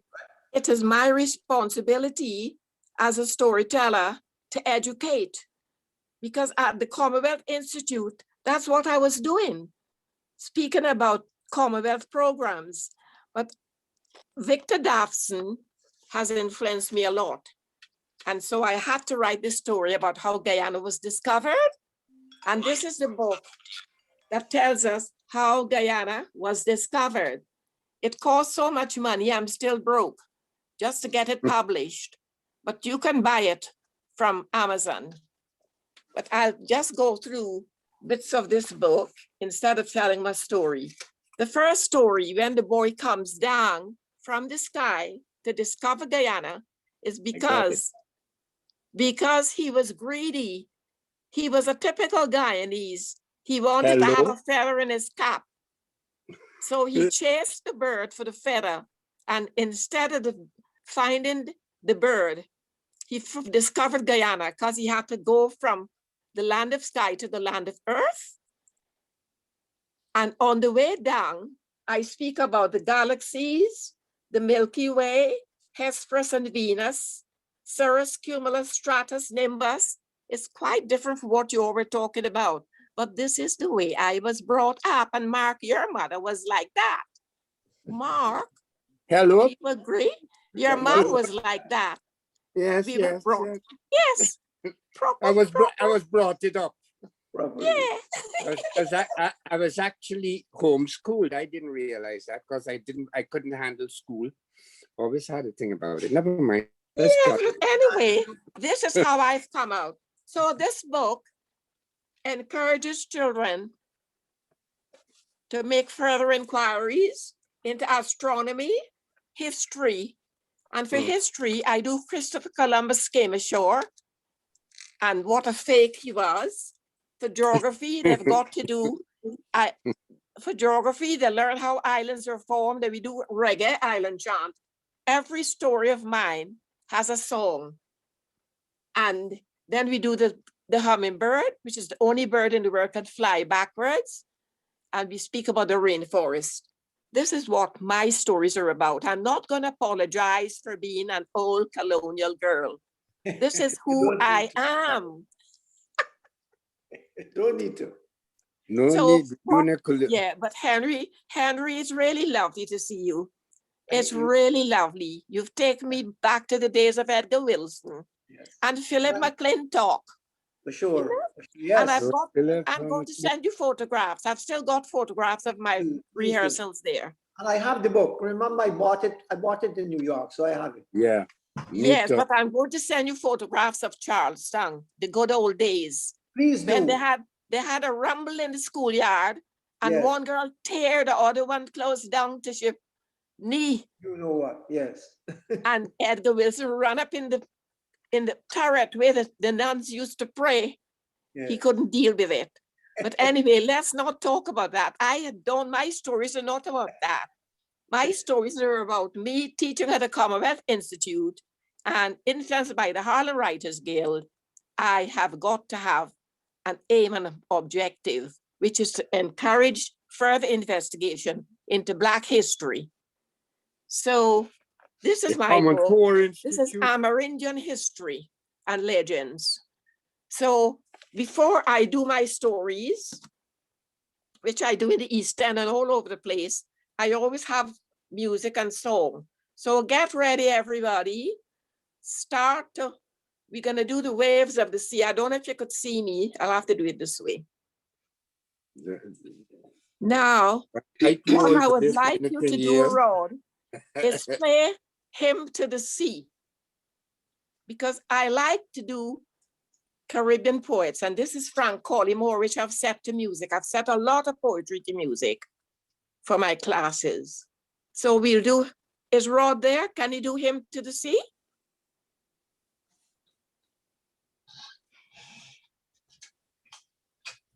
Bear with us. We're just trying to find it. So that's the first It's one. the first one. It's Right. the first one. So can they see me doing the rehearsal? This is the waves. So I'm just gonna start sharing the screen soon. It's okay. Hold on. I don't know if they can see me doing the waves. We see you. We see you. But this is, We see you. I don't know. come on, Henry, I haven't changed. I still do the dance with every story. Yeah, man. Well, this thing got funny now. Hymn to the Sea. Hold on 2 seconds. I just want to try and get the music to go with it. So share sound, blah, blah, blah. Then put that in there. Open this up. Here we go. You should be able to hear it, I think. Yeah.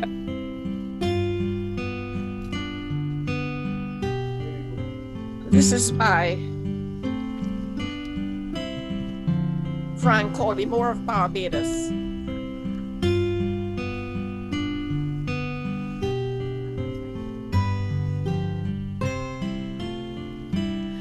Like all who live on small islands, we must always be remembering the sea, viewing her through apertures in the foliage.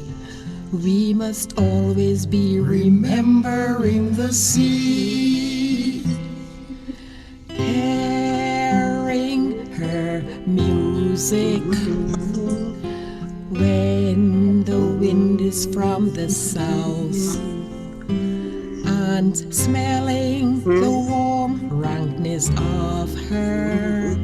We must always be remembering the sea, tasting and feeling her kisses on bright sun-bathed days. Always, always the encircling sea, always the encircling sea. Eternal lazy lapping, crisscrossed with stillness, always the encircling sea. Always, always the encircling sea, always the encircling sea. Her lullaby, her singing, her moaning on sands. Always, always the encircling sea, always the encircling sea. On shingle, on breakwater, and on a rock. Always, always the encircling sea, always always the encircling sea. Like all who live on small islands, we must always be remembering the sea. So we remember the slaves that traveled over the sea in Little Red Fish. We remember Mammy Water, who we did at the last session. And we remember Guyana, the sea wall. We remember the islands of the Caribbean. And they're all in my book. They're all in my book, The Wings of Airi. That's where my heart is.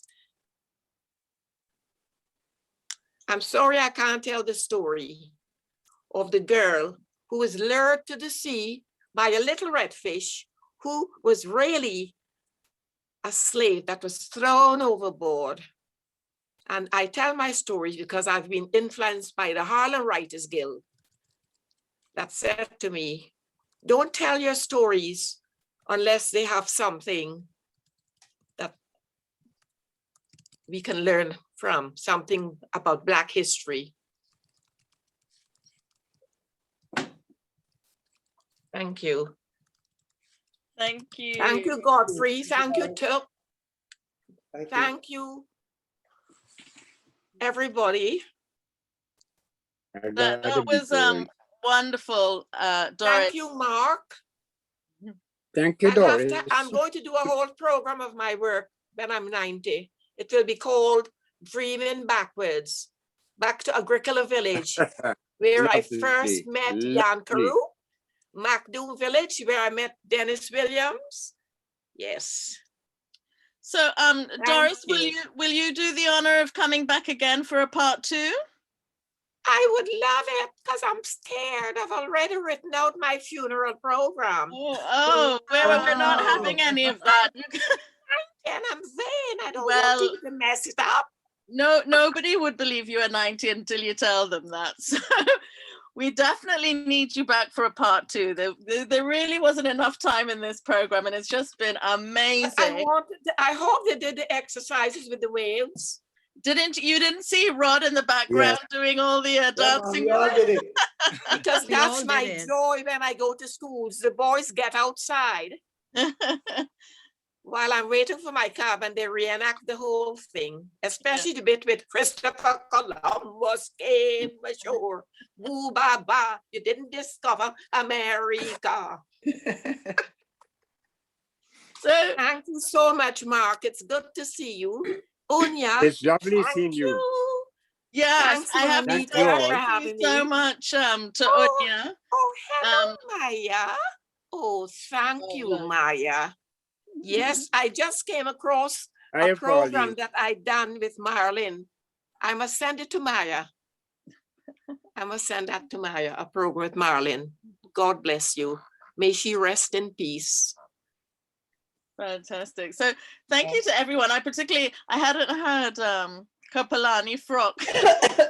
I don't know how long, but that was funny. I'm wondering if anybody wants to, any of the audience just want to pass any comments, share any comments with the today's contributors. I would like to say something if I can. The last thing I love to say. By the way, did you share a story? No, that doesn't matter, but I would just like to say something. Just reminding everyone, for those of us who are born maybe in England, born in Europe, born in Canada, of Guyanese parents, for what Marc and what Henry done is sitcom. We need like sometimes a sound cast whereby we can hear these sitcoms and hear these plays in dialect. For someone like me, born here, like I tell you again always, and my children's children, how do I, far away from the connection of Guyana, give them what I've just heard today? Thank you. Juanita, yes, I can see. I just like to say something small, and I don't know if anybody will remember this. This is something we said as children when you met a friend or a cousin you hadn't seen for a long time, you'd say, "Friend cuz, how you does?" Anybody can answer that? Just as I used to was. You just yeah, just remember that. You remember that?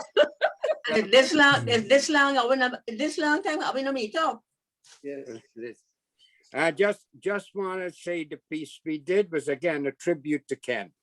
Oh, that Casey. was so beautiful. Yes. A tribute to Casey. And more to come. Yeah. You're gonna read your book when Thank you, Ken and Henry and Mark. And it's just great to be connected with everybody and friends I haven't seen for years. So And Oonya Kempadoo, Mark yeah? and Henry and Ken. Thank you. If I may come in Doris. here. Hi, Doris. Hello. Nice to see you. Yeah, good to see you too. So we're all family. just so that we don't have everybody talking at the same time, can I ask you to use the reactions bottom at the button, and then I can see who has their hands up. I just heard, so Pauline, please continue your conversation with Doris, but once you've done that, I'll then go. I heard somebody else was trying to talk at the same time. So if you just raise your hand, I'll know who it is. Okay, sorry, I don't understand all these buttons at the bottom. Don't worry, Pauline, go ahead. Reactions. Just want to say, Doris, it's lovely to see you, and say hello to Leslie. Thank you. And everybody. And Hi, I'm saying hi. Hi, Cousin. oh, hi, Peter. I'm Peter. Hi, Peter. You have to say how you does. How you does, cuz? Yes. How you does, cuz? Yeah. Okay, and just to say, really, I love everybody here, and I feel very, very close to everybody. Thank you. Yes, Pauline, thank you. Thank you. So I've got two got the hands split. that I can see at the moment. I've got Carleen and Charlene and Vanda, and I think probably Oonya. Did I see Oonya's hand? Oonya's hands up. But can I go first to Carleen Wilkinson? Sorry, I keep calling you Carleen. Charlene, sorry. Sorry, Juanita. Mrs. Wills, I really must try to get you to jog your memory a bit to remember me. You were the person at Bishop's who caused me to win the elocution cup at the elocution competition and made me feel that I had something important to say since then. And people have been trying to shut me up since then. So it was all your fault. But what I really want to say is to remind you that 90 is really a very young age. I learned not so long ago that after the revolution in Haiti, people were living well over 100 years old. There are at least 2 women who lived to like 119 years old. So I just wanted to put that in. The other thing I want to talk about the generation that's coming up. This opportunity that COVID-19 is giving us to meet across the oceans like this, somehow we have to find a way of reaching the children of the Caribbean again, because they are no longer hearing stories. They're no longer, it's so serious that this is storytelling is one of the ways our children, and Mrs. Wills really knows from what she's been saying here this morning, how they come to learn about themselves and about the people they live among, African children, Indian children, Chinese, etc. And we are not getting that in the schools anymore. They're actually erased. They've erased history from the curriculum and kept it only for schools where the children speak English well and read English well. So that's my contribution. I'm asking Juanita to find a way of reaching into the schools. So thanks. We'll find a way. And at least all of these recordings are going on YouTube. And of course, the younger generation love using the internet a lot more probably than we do. So I'm finding that, in fact, we did an event recently where we had 9,000 hits. I think it was it with Errol Brewster? Yeah. I think it was Errol Brewster, but because the recordings go onto YouTube, and Stanley Greaves, we had loads on that. Sometimes we've had like up to 20,000 hits on particular recordings. So I think they are getting a much wider viewing than we had expected, which is good. So now there's a few more hands up, and I'd like to go to Sandra Agard. Or Sandra? I think it's Sandra Agard. Is it Sandra, you had your hand up? Yeah, hi, sorry, yeah. I was actually clapping Charlene's, what Charlene was saying about that we need to get the younger people involved in this. And this forum, sorry, let me put my camera on, sorry. Yes, please. Sorry. This yes, I can see her now. Sorry, this forum has been so important in bringing people together who haven't seen each other for so long, and I'm just overcome by it all. That's all I want to say, and just hope there's more. And thank you, Tuup, for bigging me up. I'm trying to be incognito because, you know, but thank you for giving me that shout out at the beginning. And once again, Guyana Speaks, you've surpassed yourself. This has been absolutely awesome. Definitely. And I'd just like to say my thanks to Classic. When I walked in there, it was like walking into Guyana, and to events that my dad used to do back in the day when I was growing up. And you brought that back. So I hope Tafara goes on to other things. And it's just such an honor to be here in the presence of such greatness. Thank you. Thank you, Sandra. I should say that actually Tafara's got a very good relationship with the new the new owners. Do you know their names? I can't remember their name, but anyway, he's got a good relationship with them. So what we're going to try and do as Guyana Speakers, arrange 3 events at the Classic across the year. One of them will be the Border Bazaar, so that we have, again, trying to promote Guyanese businesses at the Classic and bring everybody together just for fun. And then we'll have 2 events, again, just to bring everybody together, but have, you know, Guyanese food and a proper liming session. So we'll do that, but then just continue the Zoom events throughout the year until we find, you know, a more permanent home and see how lockdown goes. So there's a few other hands that went up. I wanted to bring in Vanda Radzik. Vanda, are you online still? If you just unmute.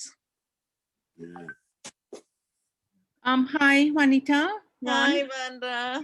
So, just to add my thanks and praise to Guyana Speaks for once again doing a really wonderful show or event today. I wanted to make a few recommendations coming out of the power and the richness of this. So one is that, you know, we have this school channel. It's a channel, TV channel dedicated to going into the schools, the school channel or education channel. And I'm thinking that maybe those of us here and maybe you could make an appeal to the channel to have this show, or if it can be put together with the videos and the sound, so that our school children in Guyana can really benefit and get inspired the way we were, where I was when I was 19 or 20 and saw Ken Corsbie on stage with He Won, and then continue to follow through the year. Every time they had a Dem Too, they had one in St. George's Cathedral, I remember, imagine, a wonderful Dem Too show in the cathedral,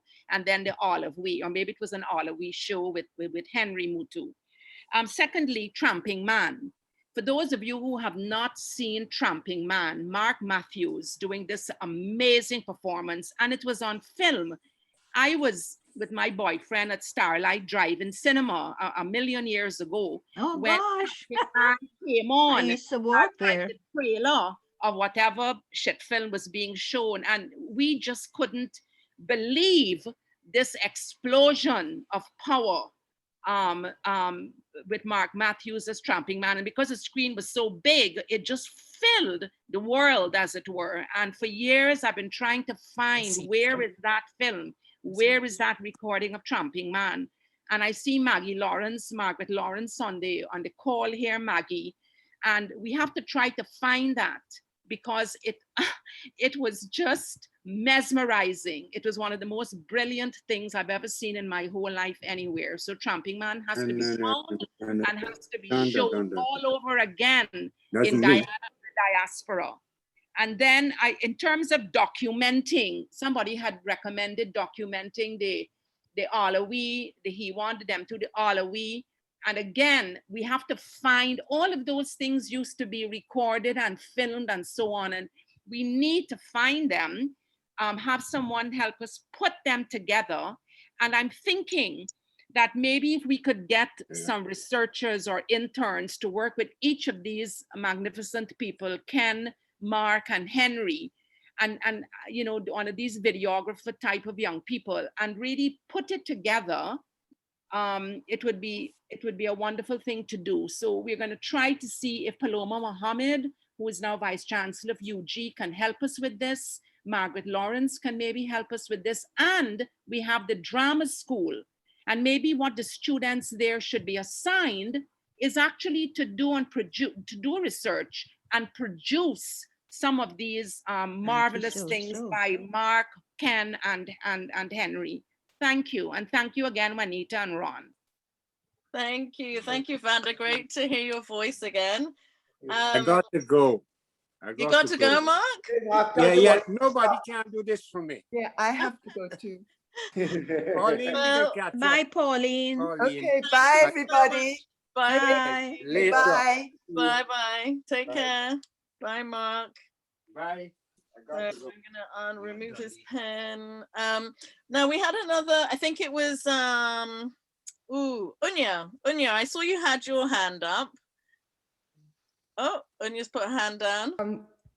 Yes, I have to go as well, but I just wanted to say thank you, Juanita, for pulling this together and for getting these great guys, you know, our legends all together. And it's amazing to see and hear you, Henry, and Marc and Ken on the same screen, and Doris, and to meet you, Tuups. Really, really grateful.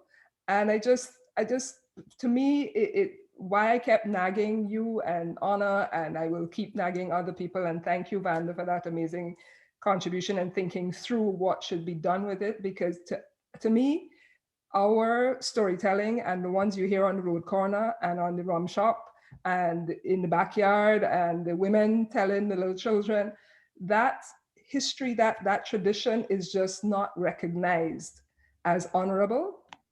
And you have brought it to that forefront. You've not been honored enough, I think, in the way that we, in our colonial thinking, just keep with the prizes and the literary and the colonial forms of art, that we're still sort of gripped by this prize and this tradition, the colonial traditions of art, the colonial forms. And to me, it's a shame if we can't, in our generation, shift that and show that to our children, that these indigenous forms of art is really ours. And it's an amalgamation of all the different ethnicities and cultures that make us up in the Caribbean. And it's rich, it's so rich, it's so unique, that unless we record it, we document it, and we honor it and highlight it, it's gonna disappear, as it is already. It's really disappearing.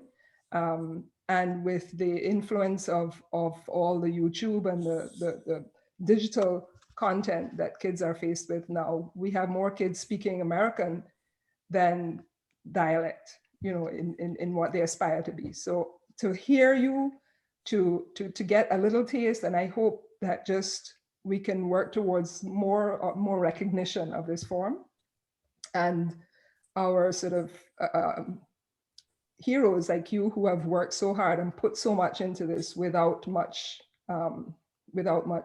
respect or gratitude as much as you should have. So thank you, and I hope this is just a small step. Thank you so much, Oonya, and huge thanks for prompting me and getting me to do this in a timely way. It was on my schedule, but you're absolutely right. It was really important to get this done as early as possible. And now I'm like, we clearly have to do several versions of this, continuations of the conversation. So that's fantastic. I just wanted to mention to everybody that actually Colleen Douglas, I don't know how many of you know of Colleen Douglas, but she's a female comic writer. And I say female comic book writer because there's so few female comic book writers out there. and she is Guyanese. And the most wonderful thing is she's now working with a company whose comics are available internationally. And her remit is to reproduce Guyana's folklore in comic form. So she's going to be having characters like the Baku, Mami Water, Masakura Man, all of those kinds of characters. So I'm really looking forward to when that comes out later on this year. Bush Dai Dai. And the Bush Dai Dai. Who else? I think actually Henry mentioned one as well. Moongazer. Moongazer. That's right. Moongazer. And I just while I'm on here, I just wanted to mention as well that we've got the Guyanese language unit. I'm just reading from the comments that the Guyanese language unit was this past week finally accepted as a full legitimate unit in the Department of Languages and Cultural Studies. And so Charlene Wilkinson is just mentioning that Guyana has 10 indigenous languages: Creolese, Akawayo, Arakuna, Patamuna, Makushi, Wapishan, Waiwai, Warao, Carib, and Lakono. So yeah, thanks for bringing that up. And we had Dudley Charles. I think Dudley Charles, you had your hand up. Do you want to make a comment, Dudley? Dudley Charles, if you're still on, just unmute yourself. And there was also Carl Brown and Keith Easton. So whoever answers I have first. trouble. Something happened funny. Keith Easton? Yes, good afternoon. Where I am, it's afternoon. I would say that this is a very, very good presentation by Guyana Speaks. It's a very rich presentation of Guyanese culture. Being from Buxton, you will know that what took place today is very, very much appreciated.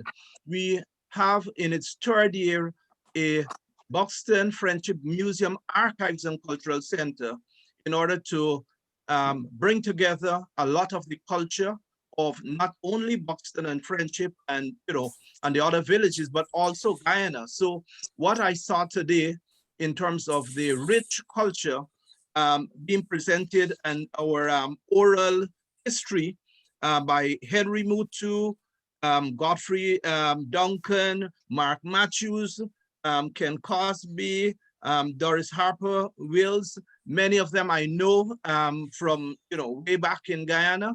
I think it's wonderful, and this type of information has to be preserved. So I applaud your program and what you're doing. Thank you.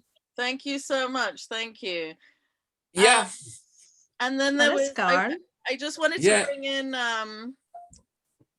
Dudley Charles and Carl Brown. You were the two people that had your hands up. If you're still online. Yeah, I'm there, so we're glad for this afternoon. Hi, good afternoon, everyone. Hi, Carl. Hi, Carl. It's absolutely wonderful to be around. Fantastic program. Quickly, and just that I hope that a follow-up will come very quickly, very soon and shortly too. And you mustn't take long. Yeah, you mustn't take long for do this again. Anyway, and people like Henry Muttoo, Ken Corsbie, the whole lot, Marc Matthews, there's so much culture that we cannot let it go down the drain. I agree with all these people. And it's like, yes, it's rich. We have to keep it alive. And let's have it sooner or later. Marc did a fantastic film called The Seawall, which I remembered. And I've seen it by Rickford, really, really good. It's available, I know, if you look it on YouTube. And Henry's work, I mean, there's so much we want to know. So I would ask you, Juanita, that not another 6 months, but very shortly within, like Doris, I mean, people who have seen and worked with along, bring us all back together within a month or two, because the story has to continue. Now make them long. I will go for do them now. All right, okay, and that's it, and let's keep it up.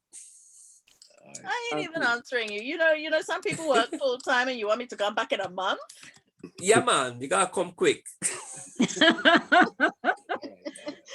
And then Dudley, you are there? And then Dudley, I'm going to ask you to unmute because I can't hear you. And then, okay, Dudley, while you're working out how to unmute, I'm just going to go back to Ken. And then, I think I unmute. You're on mute? Okay, go for it then. Yeah. Can you hear me now? I can hear you. Go for it. I can't see you though. Well, what do I have to? Okay. Unmute and share content. No, not share content. On the bottom left-hand corner, you should see video. So there's a anyway, don't worry if you can't see it. Oh, there you are. There you are. Yeah. Like this is what I Hey, Dudley. Hey, Dudley. I got Ken. Oh man, I enjoy the story, man, because I am a storyteller. I paint stories, I paint Guyana stories, and you and Henry, you all just reminded me, said, oh look, it's gotta go on. This story cannot stop. It's in our blood. We must let the younger generation, hey, I think I'm still young, generation know about the stories, more about the stories. Thank you. Thank you. Thank you, Dudley. Well, and of course, everybody can look forward to seeing you next month. Yes. What date is it? So we've got Jim, just as a reminder, Dr. Jim Tackredin, Jane Tackredin, and you, Mr. Dudley Charles. So Yes. we're looking forward to that on the 30th of May. And now I just want to go to Ken. Ken, you had your hand up? Yes, yes. I have about 25. You have tapes, videos, reel-to-reel tapes, photographs, and also some things. Before Ken had his stroke, he was putting things up on YouTube just to make it accessible. And there's still a lot more that could go up. Yeah, about 25 videos. And storytelling, because storytelling can also happen. The thing that happened to 10 minutes ago, that 10 minutes is a good story. A story beyond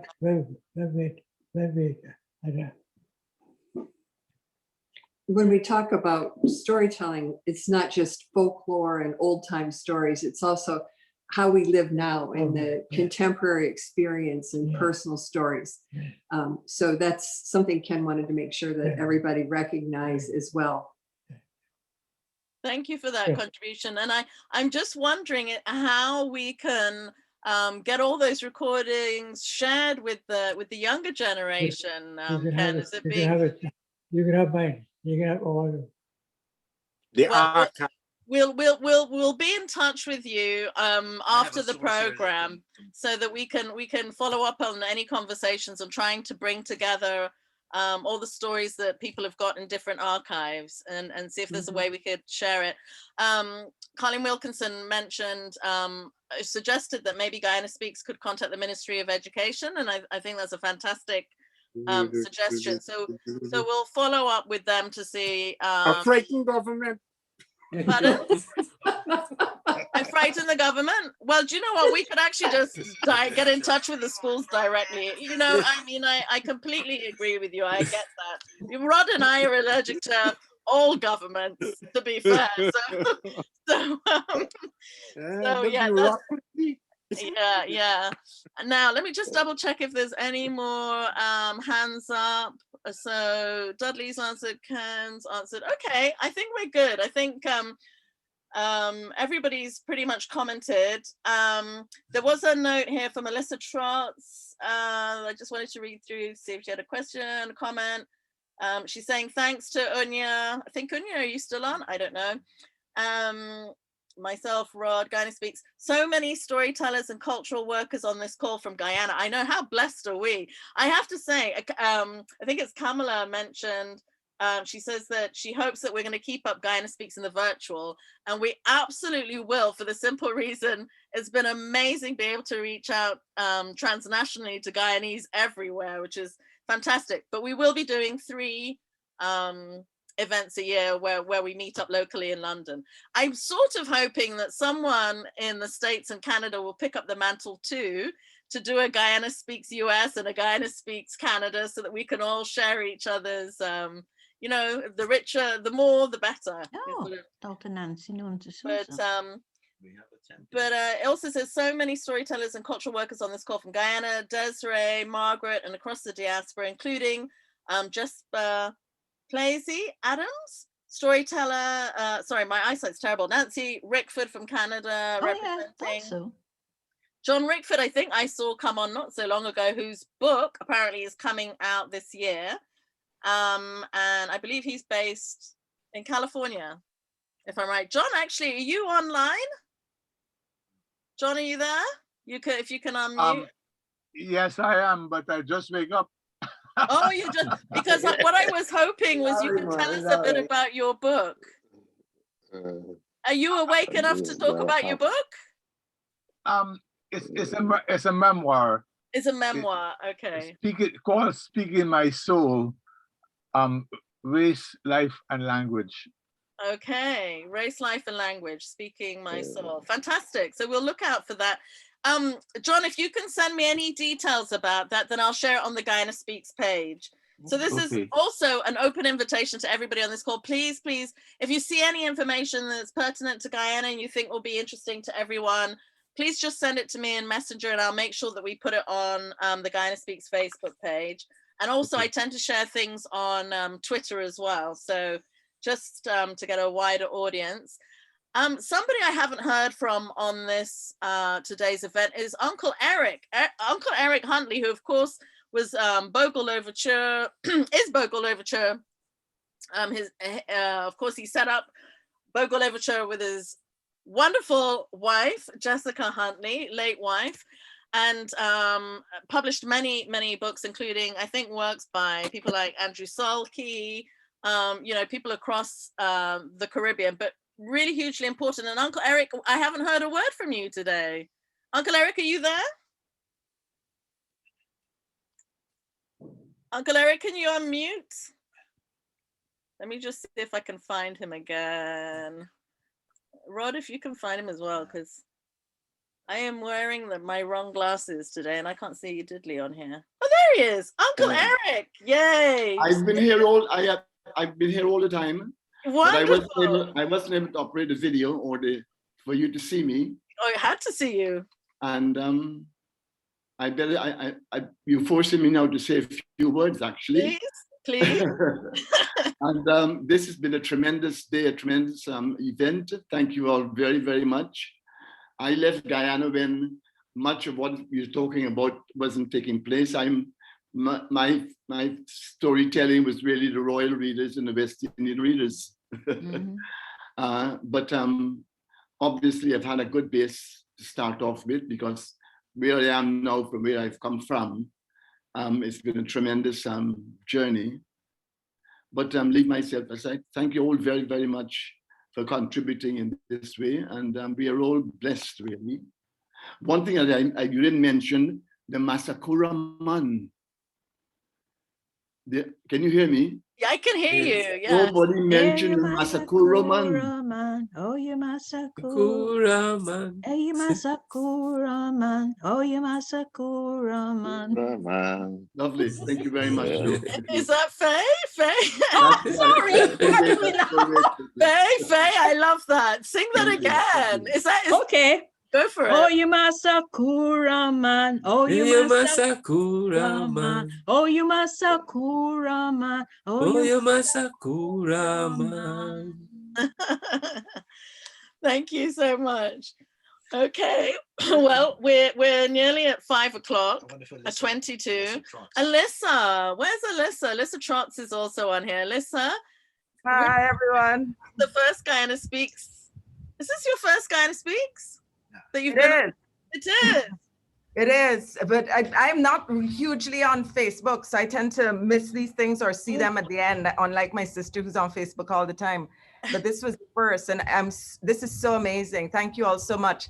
To Ken and Henry and Mark, I was actually we were trying to get Camo on this morning, but he must not be online. So we were trying to bring him on to see if he would come on and surprise you all. But this has been amazing. And just to see Desiree and Vanda, and I just got into Guyana yesterday, just to see so many Guyanese from Guyana on the call has really been the best gift for me coming back home. Hello, Alyssa. Hello. Hi, and I was calling out John's sister, Nancy Rickford, who is one of our most beloved storytellers in Canada. So yeah, if we do a Guyana Speaks for North America, we must definitely profile Auntie Nancy, because she is, you know, renowned in the Guyanese community in Toronto for the work that she does. Okay, so fantastic. Thank you, and really good to see you. Nancy, are you online? Did you want to contribute? We'd love to have you on. I'm listening to Alyssa big me up here. You're not going to see me. Okay. But Nancy, come on, Nancy, let's see your face. I don't have a camera. I haven't figured out on this new computer. I don't think it has a camera. So I have to get with it one of these days. Maybe when Elisa's back in town, she can come and bring me into the 21st century with this. Well, I have to say, Nancy, I hope you'll find someone to help you with the technical side of things, because we would love to have you on Guyana Speak. It's a little tricky right now because of all the lockdowns and the pandemic, so I don't really see people very much. Okay. So, okay. Well, but I would love to be involved wherever I can. Okay. Well, I'll be in touch, because you know. We want to hear from as many people as possible. I just wanted to mention, actually, what's really nice is we're not just getting people who are Guyanese. I see that we've got Usha. Is it Marhe? Usha, can you introduce yourself? Actually, I know you're from Suriname, but I believe you're a storyteller as well. So if you can unmute yourself and just introduce yourself to the group, we'd love to hear from you. Okay, can you hear me? I can hear you, yes. Okay, hi everyone. Hi. Hello. It's great to be with neighbors, you know. Okay, I'm born and raised in Suriname, and Guyana was also colonized by the Netherlands in the earlier years. Yes. Of course, you all know. Yeah. And after I was working as a journalist in Suriname, and you know about Bouterse and the coup in Suriname. So after a while, I had to leave because I was too critical, you know. And that's how I came to live in Amsterdam. And living in Amsterdam, I'm connecting to the things I've heard through from the people that live in London. Being away from home makes you investigate things in another way, you know. So I've always been a kind of researcher, so I always wanted to know why things are the way they are. And so you have to dive into the past, and that's how I started to write books also. And my first book, I wanted to know why there is so much sexual violence in Suriname, as a Caribbean country, you know. So I dived into the past of the colonial past with slavery, with indentured migration and everything. And I produced a book about incest among Surinamese people. So that's my first book, and my second book is a book of fiction, short stories, about 6 women. Well, I fantasized a lot about the story, but with a lot of real life, how do you say it, facts about how do you say veerkracht? I write in Dutch, so now I'm translating in my head about the resilience about the resilience of our people, especially our women, throughout all the time. You know, so that's in short a little presentation. That's wonderful. Thank you. And, Yes. and one day we'll have to actually do something on Suriname and the surrounding areas to Guyana. That'd be really interesting, I think. I really feel I feel all the warmth coming from this laptop I'm sitting in front of. This is so nice to hear similar stories, you know, in another language, but similar stories. And we as a Caribbean people, I think we have so much things in common with each other, that if we start sharing, then we, you know, we will feel how we are one. Absolutely. Absolutely. Okay, well, thank you so much, Usha, and stay in touch with us. I hope you're on our Guyana Speaks page. You can always contact me if you know, have any ideas and want to share anything with on a future program. So let me know. And I have the same applies to all of you. One of the things Guyana Speaks just wants to kind of achieve is for everybody to have a voice and share whatever they're doing. So it's not about, you know, the top people here or the people here or whatever. We want everyone to have a voice and share whatever ideas or thoughts they have. So if you have an idea for a future program, just get in touch with us and we'll try and schedule something in. Although I have to say, we're actually covered until I think the end of September.